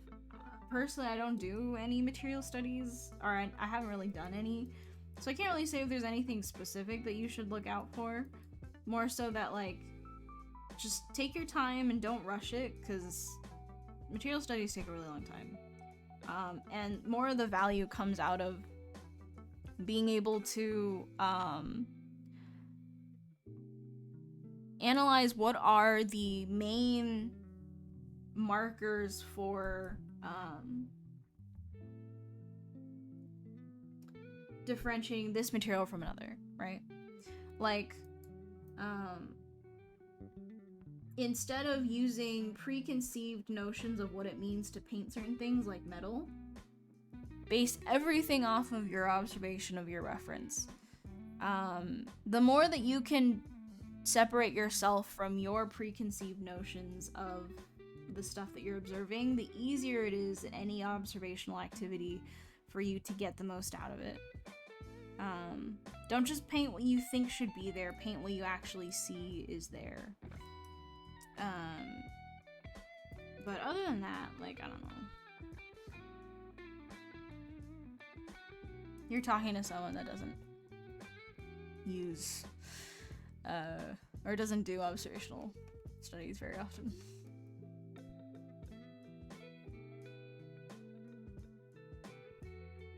Well, observational studies, clear and evenly lit references is kind of like hard because you kind of want a reference that has dynamic lighting. Because you have, if you're doing a sphere, well, even a sphere, like you have a sphere or you have a cube, it depends on what you're painting it on.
Hunter x Hunter?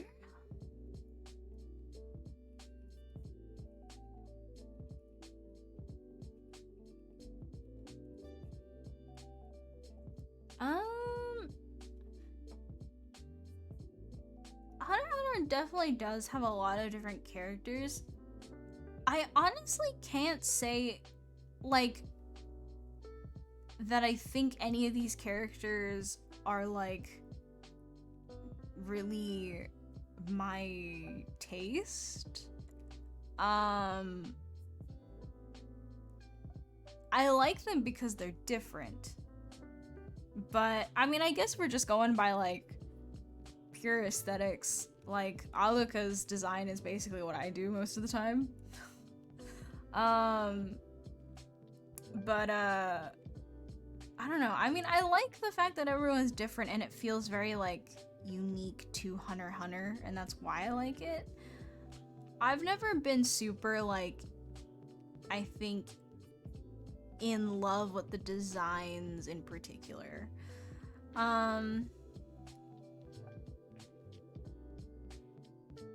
Yeah, I don't know.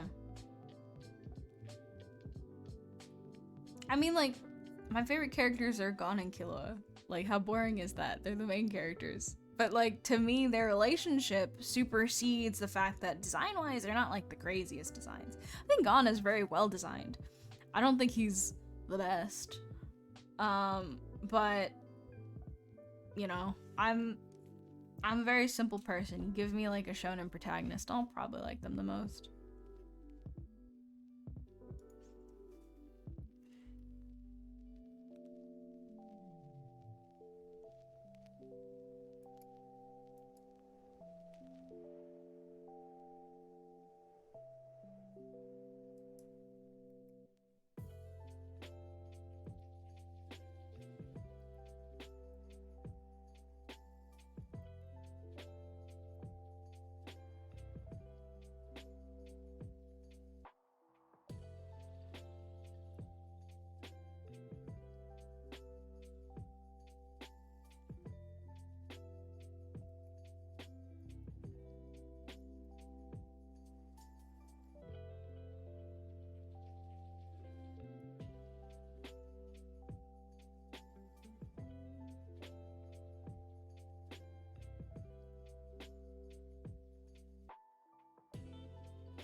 I am down whenever. I imagine the main thing is gonna be Cameron can only do weekends, probably, right? Unless we do it after work one day. But I don't end work until, like, I'm probably not gonna end work until, like, after 6 once I start working. So we have about this week and next week before I have to, or no, this week and next week? Yeah, I think. Before I have to start working again.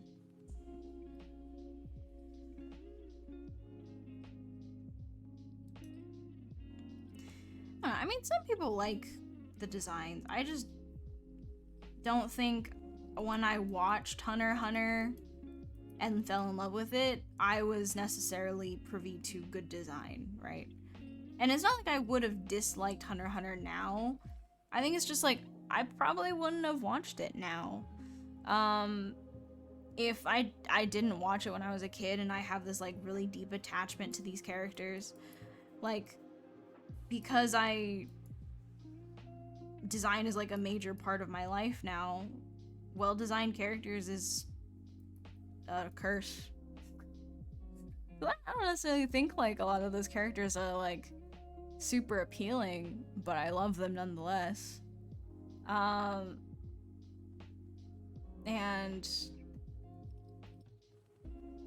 I think that's enough. Your favorite characters do not have to be well designed for you to like them. But I don't know. I'm much less into media these days than I used to be.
You know, it's interesting because, like, if I watched Hunter x Hunter now without having the childhood nostalgia, like, that probably would have bothered me.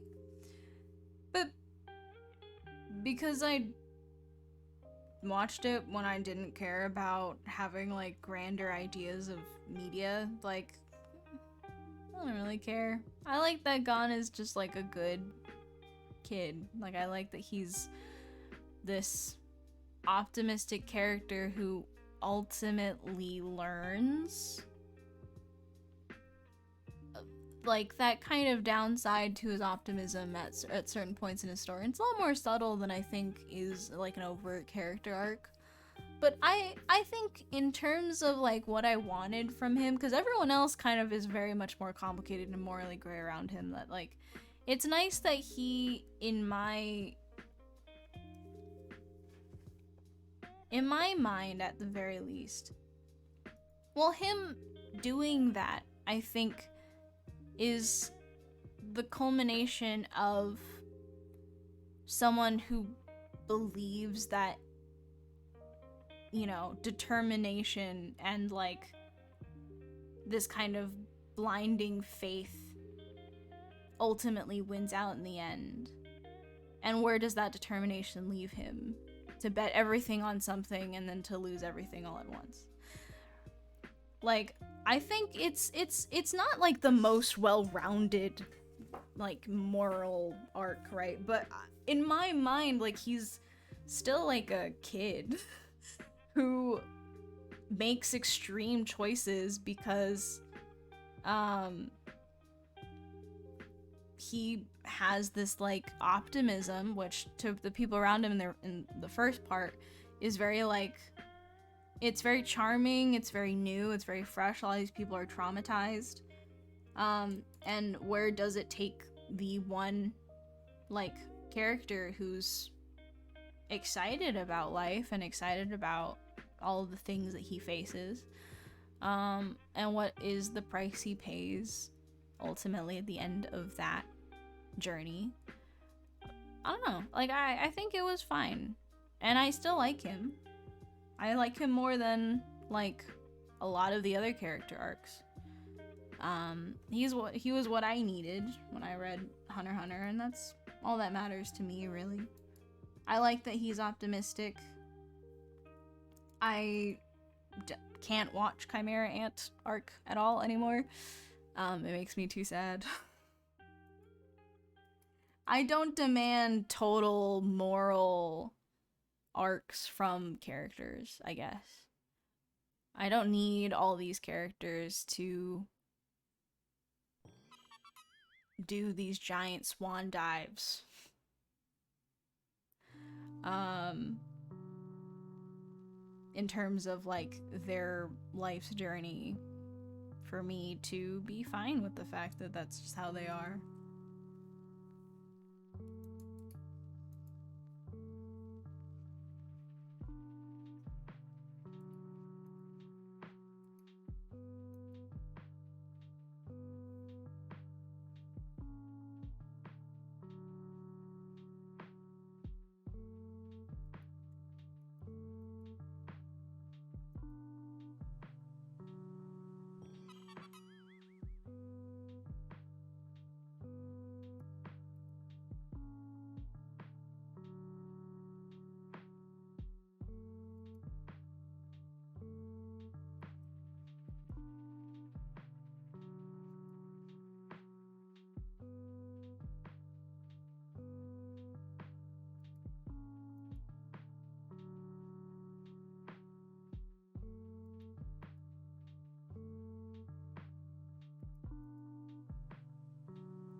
Yeah, this will probably be the last one.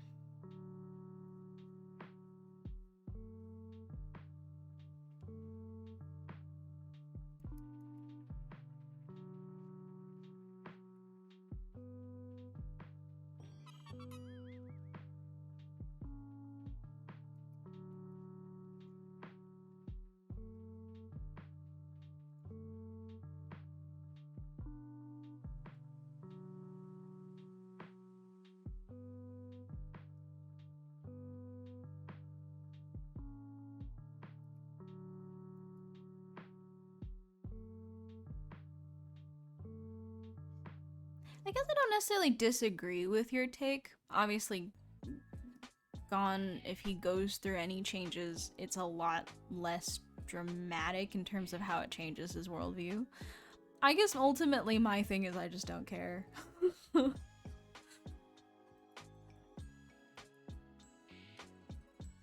He is exactly what I needed at a time in my life where I watched Hunter x Hunter, and when I didn't need characters who were morally gray, which I think is honestly why I liked stuff like One Punch Man and Boku no Hero, was because like all of those characters, I mean Boku no Hero eventually goes through much more arcs, but like most of those characters are just very straight up like shonen protagonists, and I needed characters that like were more so just like straight good people than anything else, which is like a form of, I think, like just general naivete in my life, where I just like characters that are good, characters that are always trying to be good, and when they don't change, it's kind of nice.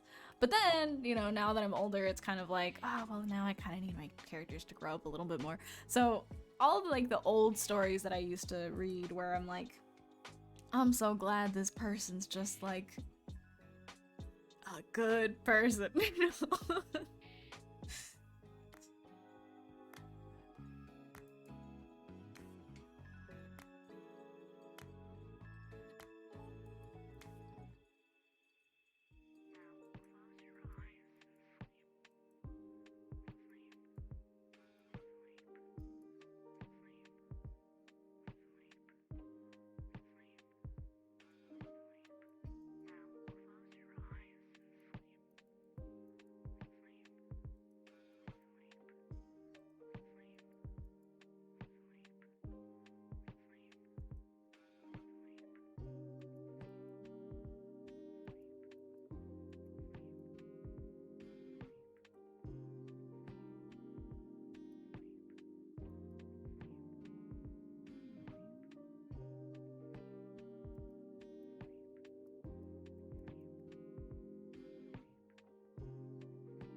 weird because these characters are not the same as the other ones I drew, but they are using the same reference, so it's like they basically look the same, but I promise they're different.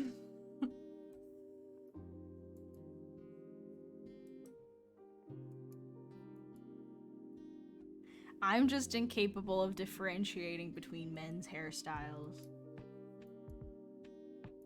So these guys are gonna look very similar.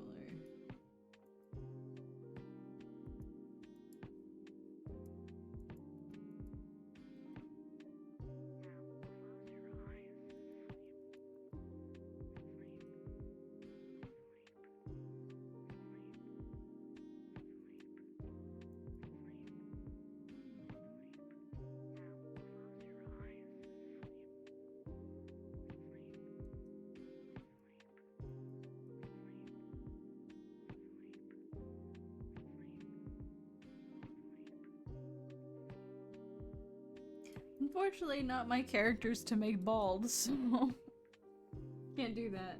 But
Chrissy, thank you for the tier 1 sub for 2 months.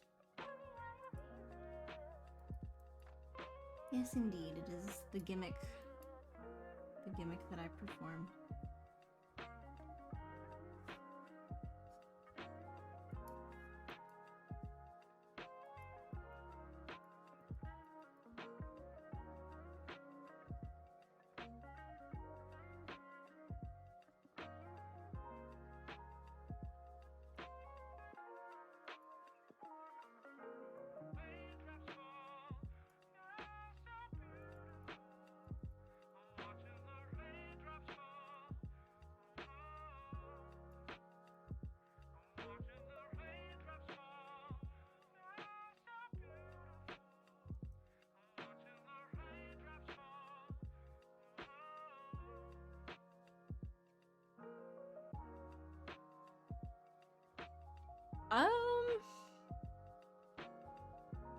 I don't know what people generally think are not good designs, so I guess I don't really know what the pool of characters would be. I feel it's more often that people like characters that I don't find very interesting to look at.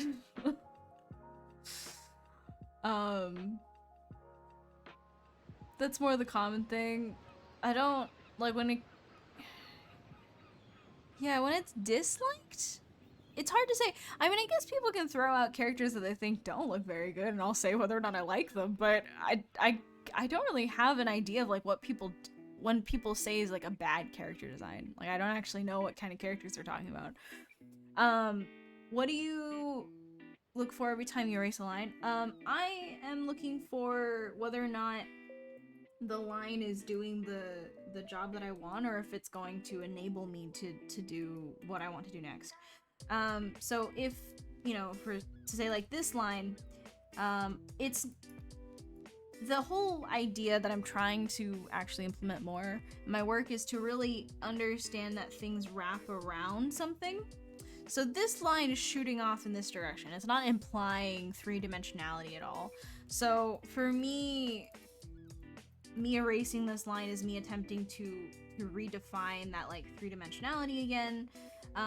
And so that's usually the reason why I would erase a line, is if it doesn't serve the purpose I want it to serve, or if I'm about to change that area and it's not, you know, it's getting kicked off the island. It's not working out. I will just much rather redraw a line, and get it right that time versus anything else. I mean, that's an example of like, but like a lot of people really like, okay, here's the thing, I guess. Recently there was a Genshin Impact character that got announced or even just like teased, and people were like, this character sucks, and I'm like, this is probably one of the better ones that they've released, if we're gonna be honest. So actually that's kind of an okay thing to bring up. I wonder, I don't remember what they're called though, is the problem. They're a child. They're one of the children. They had green hair. There's so many characters now. It's actually crazy. What the hell? No, I don't want non-playable characters. I want the green child. Where's the green child? Where's the baby? Show the baby. Where's the baby? The one that everyone hates.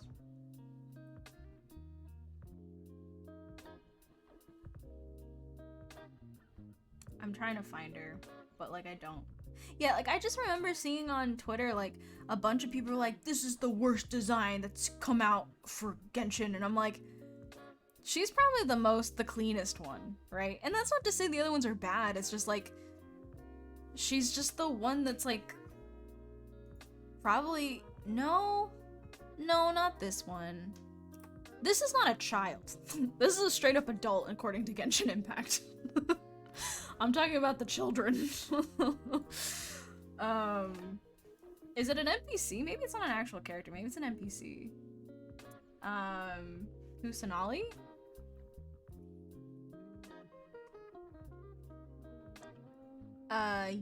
Yes, okay. So this character, I'm not saying her design is good. All I'm saying is that in terms of Genshin characters, she's got the cleanest one. It's the most basic, like, follow the rulebook kind of thing, where she has big, medium, and small shapes. She's got a very clear, that's not it, a very clearly defined, like, you know, motif to her. She's got repeating elements. She's got a very simple color scheme. Like, a lot of other, I mean, that's a whole different thing, right? But people are saying her design sucked.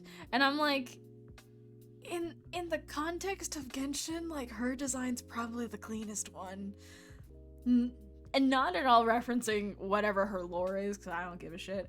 But, like, I just thought it was so interesting that people were like, she's so ugly! And it's like, y'all, your Genshin characters are wild. I mean, I guess in the context of that, they're like, she's so boring. It's like, okay, I guess. I don't know. But yeah, I guess there's that character. I just remember her coming out and I'm like, she looks fine. Arguably more clean than some of the other ones. But people really, I don't know, be defending their Genshin faves, I guess. Bonchas, thank you for the raid!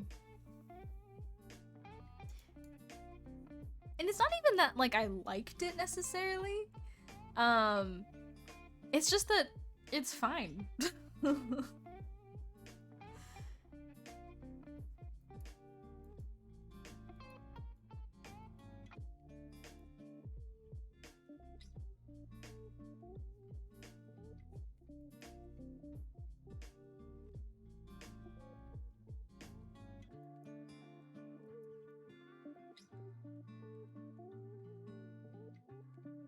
Thank you.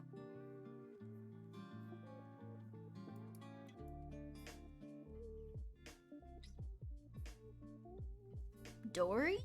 Is that a Genshin character? Oh my god, it is! Dory? What is this? A genie? Supposed to be some kind of like genie character or something? I mean, she's like, I'm not gonna defend this one. Like, I'm not gonna defend that. Are you kidding me? Well, I've like never seen this girl before. I've hard never seen that girl before. Yeah. I'm not gonna defend that. Is this from Rough for Imagination? The characters have very basic reference, and I am inventing the clothes and the pose and all that kind of stuff.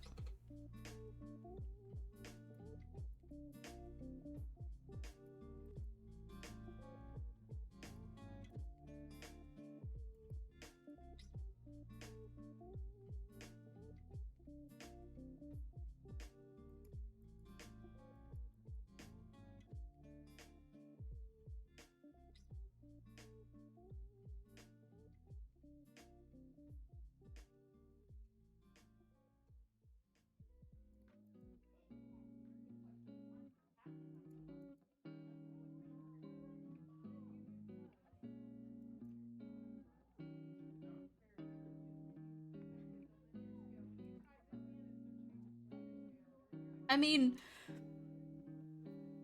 China's never been good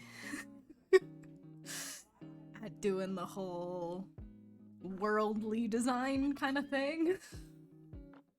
So I'm not surprised. Yeah, I mean, once you get a decent enough understanding of how clothes will react to different things, such as like being folded or being like creased or whatnot, then you can kind of just invent it as you go.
Yeah, I mean, you know, I have my own tastes of outfits, but then I also have, like, you know, historical research that I've done, looking at stuff like Pinterest, just being out and about in the real world and seeing clothes off the rack. Runways, seeing fashion magazines, like, all those things add to my, like, kind of visual library for, what I can pull out when I need to design costumes or clothes. It also helps that like designing clothes is kind of part of my job, my day job. So being a character designer means that I need to have a Rolodex of some kind of like costuming or clothing in my visual library just to do my job.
usually just write down ideas for things. I'm currently working on. I recently started a project where I'm building out like I'm world building for a campaign of sorts. Because I recently got really interested in the idea of being a dungeon master for a homebrew kind of campaign, and so I've been basically coming up with like the basics for like what kind of world I'd want to run in, because I don't really care for running a module, even though it probably would be better to start that way. So I'm kind of just building out like stuff that I'd want to put in it, the story. I was drawing some characters earlier for like NPCs and like how the world's gonna flesh itself out, and it's been fun. I think like I'll randomly just be thinking of like, you know, oh, what kind of, you know, thing I want to say with this NPC, and then it kind of develops into like, oh, well, that would be an interesting like mechanic or tool or thing that the player has to figure out. And so I just start like writing stuff. I don't really do like actual story writing because a lot of that happens just in my head while I'm drawing. So instead of like writing it down, I'll typically just like communicate it through what I'm drawing, and then I typically remember what I'm thinking about when I'm drawing. And if I look at it later, I usually remember like what I was thinking about at the time.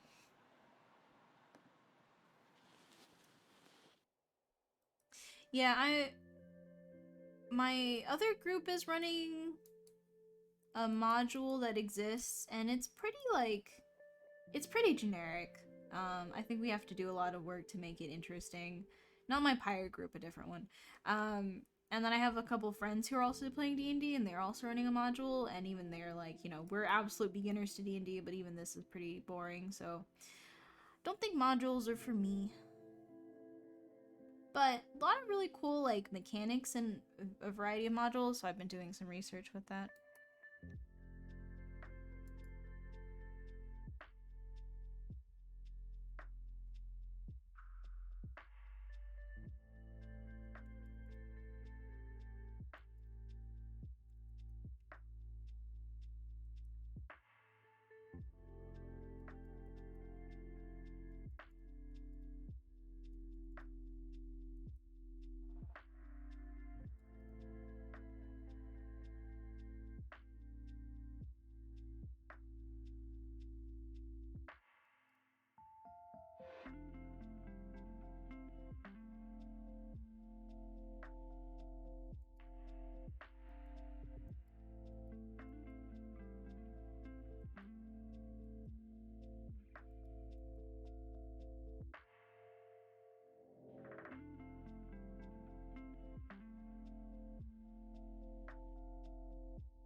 Yeah, I'll answer some questions. I'll put on focus mode, and then I'll answer some questions at the end.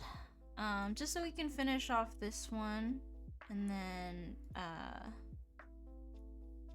at the end of the stream we'll answer any questions that came up.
That should be fine for this.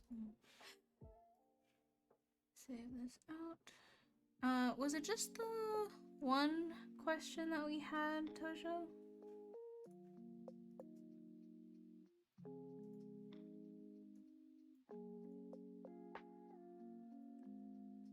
Okay. And then the second one. Okay. How do you not get confused or overwhelmed by all the lines you're putting down? I try to focus very much on the specific part that I'm drawing, right? I'm trying to keep an eye on the whole thing, which, as you noticed, I don't do a very good job of.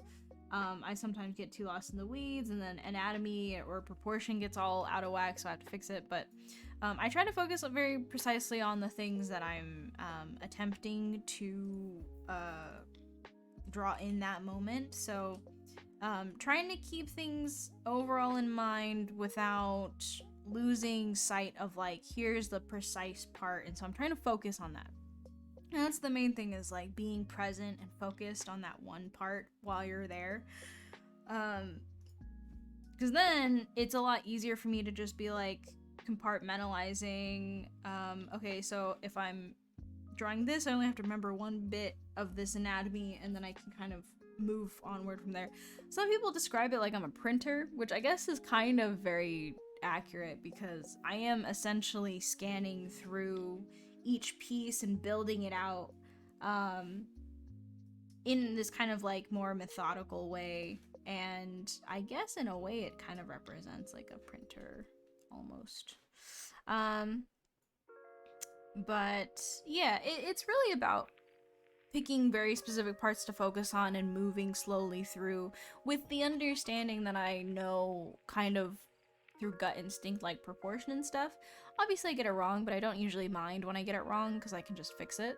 But yeah, finish specific parts as you get to them, and then you know, being focused, I guess. I believe I can draw bodies well, but I can't draw the clothes on top of the bodies. I default to simple outfits, folds at joints, and casual wear like pants and shirts. I can't do anything fancy. I know where to find reference, but each outfit looks very different from the previous. I don't know what I'm building off from.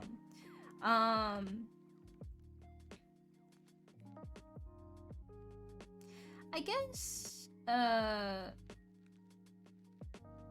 you can start just by building with simple things, like doing dresses. If you draw the body first, then draw the dress on top, or the clothes on top, it's a lot easier for you to be like, okay, well, because this joint is here, you know, maybe it's bent, the arm is bent, so I know that the folds are supposed to be there. But because the sleeve is puffy, you know, we've also got folds where the excess fabric bunches at the wrist. We got more fabric at the shoulders because it's kind of a puff sleeve, right? When you're drawing long draping stuff, you can say like, okay, well, if I'm drawing this thing on top of the body, right? If you make draw the body first, make it like 50% opacity, and then on top of it be like, okay, well, the knee is up, so that means that it's going to be raising the fabric there. So there's going to be a lot of falling away lines and folds like that. And if you just break it up into different pieces and different layers, it's a lot less scary to say like, oh, I'm erasing part of the body to draw this. The more comfortable you are drawing different shapes, and knowing what to do when you try to draw like a more complicated outfit, the easier it will be for you to naturally default to the complicated outfits.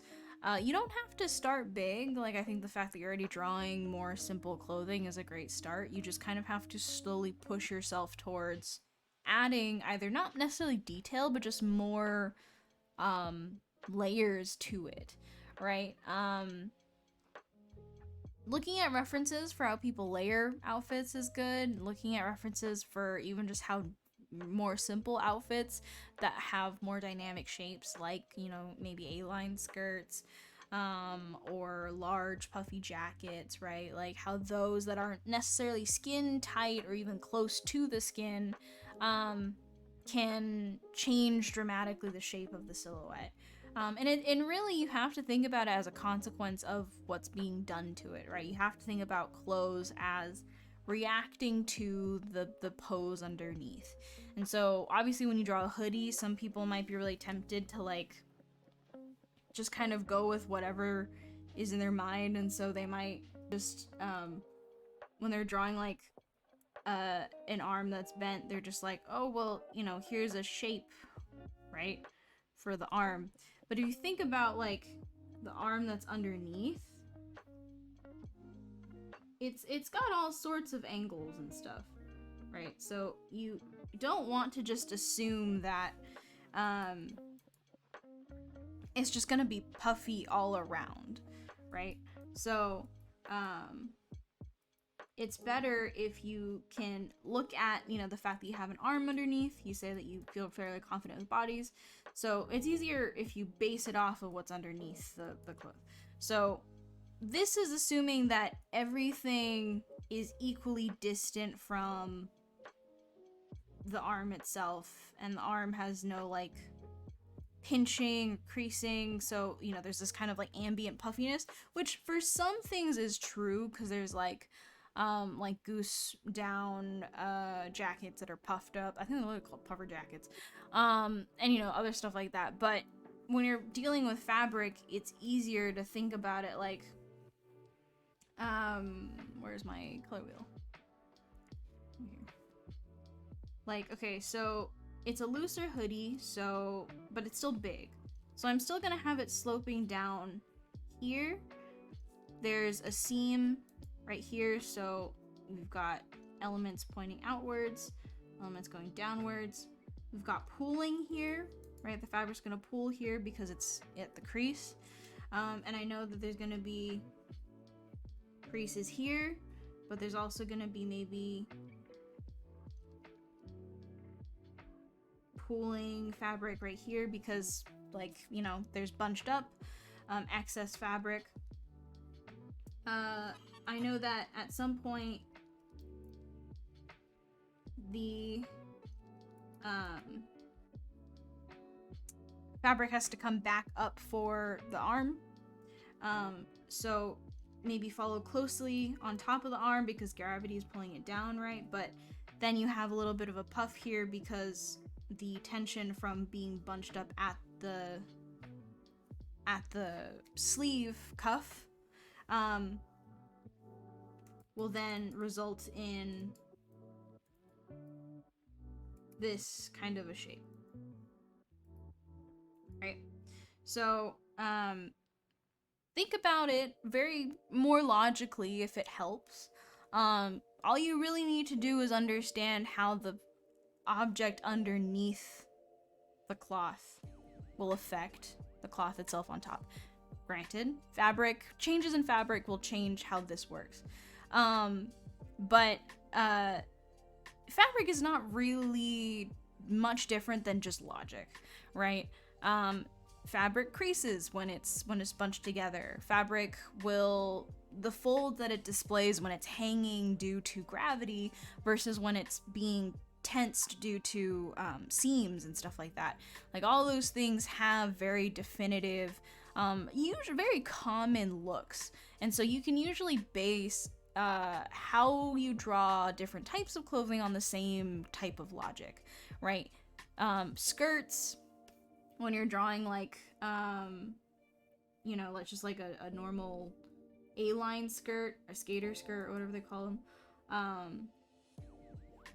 Even if you've, like, never really drawn that kind of stuff before, you know that in general, any fabric that hangs out from points of tension, which ultimately will be like stuff like hips, right? Those will be points of tension.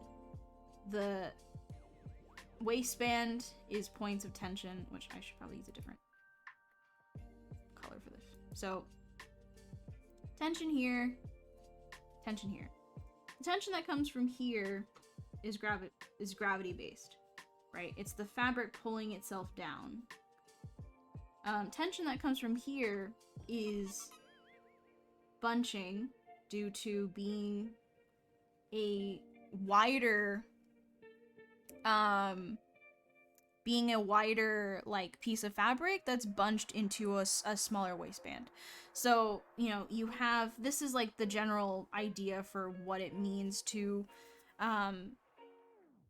draw a piece of clothing that breaks the silhouette of the body.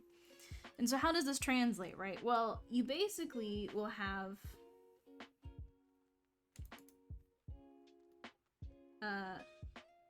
some folds up here, right? Very normal, you know how to do like clothes that are close to the body. But then the real question is, how does it fall, right? And fabric tends to fall in waves, particularly larger around major points of tension. So the larger folds will be around the hips, and then the smaller ones might be in between the hips and the legs. Just because there's a lot more surface area on the hip to create kind of like flat surfaces, and so those will come down as larger, typically larger. And I'm thinking about like normal skirt, kind of like slightly thicker material, not like super sheer, silky kind of stuff, but larger, kind of ripples closer to like places where there's a lot of contact with the skin, and then a lot smaller ripples closer to where it's like maybe just like hanging down. So in this instance, we can think about it like, okay, larger ripples here, maybe, and then we can have some folds coming down.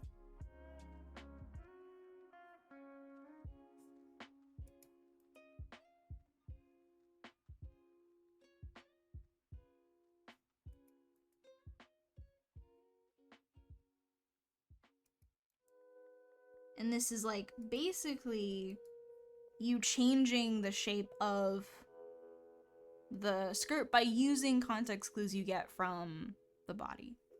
And this goes for everything, right? It goes for puff sleeves, it goes for sheer fabrics, it goes for jackets, things that are a lot thicker in terms of just like detail and stuff, like those military jackets with the big pauldrons. Those are kind of more just like shapes that you add on top of clothes that have their own three-dimensionality, their own perspective, and all that kind of stuff that aren't really affected by the body underneath. It's only really when you're dealing with like actual clothes that are closer to the body where that is a bigger deal.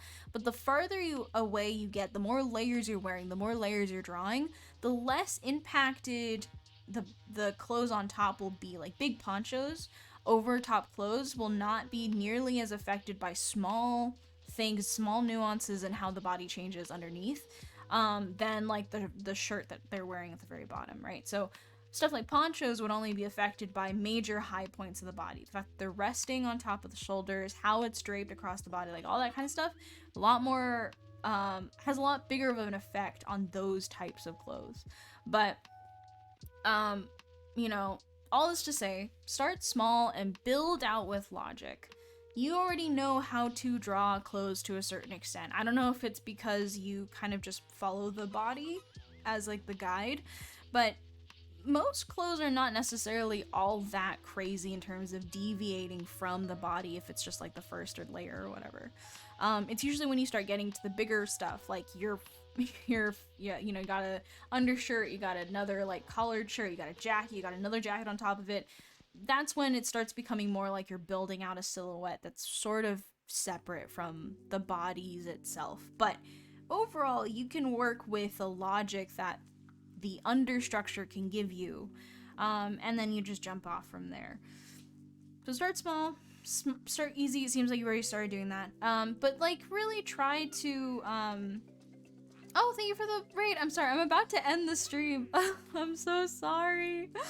I'm explaining some stuff and answering questions, but you know, this is just kind of like an example where you're using, again, like context clues for just like basic logic that you probably already understand, and then that will then translate itself into pretty much anything, right? If you try to draw dresses, if you try to draw like jackets, trench coats, if you try to draw like stuff like hats even, like all of these things are pretty much following the same logic. Please consider making a clothing fashion design course. I'm not really much of a clothing fashion designer. I know how to apply elements of fashion to characters, but I don't know. I mean, it's a lot easier if people just ask me specifically what they want help with, but I don't personally feel like I have much else to say about it. But yeah, so anyways, hopefully that was helpful for you. It's clothing is kind of daunting because there's like so many different types and there's so many different styles, but as soon as you start feeling comfortable enough with the simple stuff, it's not that difficult to then graduate out from it because everything just works off of everything else, right? As soon as you want to start adding ruffles onto like fabric, then you know how ripples work in clothes and ripples work in folds. Now you're just working on a much smaller scale than everything else, right? Than what you're used to. As soon as you want to add stuff like stitching and seams, well, that's not a big problem. You already know how to do things that are close to the body, that follow the body's like kind of direction in terms of how fabric folds. If you want to add stuff like embroidery, well, you understand how form shapes itself around other forms, and it's not going to be a big deal. So everything kind of gets easier the more you work with it, but clothes is absolutely like a much more complicated thing than I think a lot of people are prepared to handle. So don't worry about it. Start simple if you have to and if you want to, but once you make that kind of, once you start making those logical like connections, then it's not that difficult. But yeah, thank you everyone for hanging out. I usually typically end my Wednesday streams around 4 because I got something happening later today. But it was very lovely getting to talk with all of you. Sorry for people who came from the raid. I really appreciate you dropping by. But yeah, we will be streaming again on Friday at 7 p.m. Pacific. So unfortunately that probably won't work for some of you guys who can only make it to the morning streams. If that's the case, or afternoon streams rather, it's not morning, it's too late for morning. Otherwise, if this is the time that you like, next Wednesday we'll still be doing these earlier streams, but on Friday we'll be going back to 7 p.m. PST, so if you want to drop by, ask more questions and stuff like that, feel free to come by again. But yeah, thank you so much for stopping by, hanging out, asking questions. It's been a pleasure to be able to like give you guys advice or even hear your guys' opinions on stuff is always really lovely. But yeah, I am going to go eat food, but hopefully I'll get to see you guys next stream or even next week. Next week is probably going to be our last week of doing 3 streams a week, and I'm going to go back to doing on Friday, just Friday streams the week after the last week of September. So hopefully you guys can come by before that has to happen. But yeah, thank you for coming by. Thank you for sticking around. I'll check, but I think we are. And yeah, if I don't see you next stream, then hopefully I can see you on some other day. But until then, take care of yourselves, stay happy, stay healthy, and I will talk to you all next time.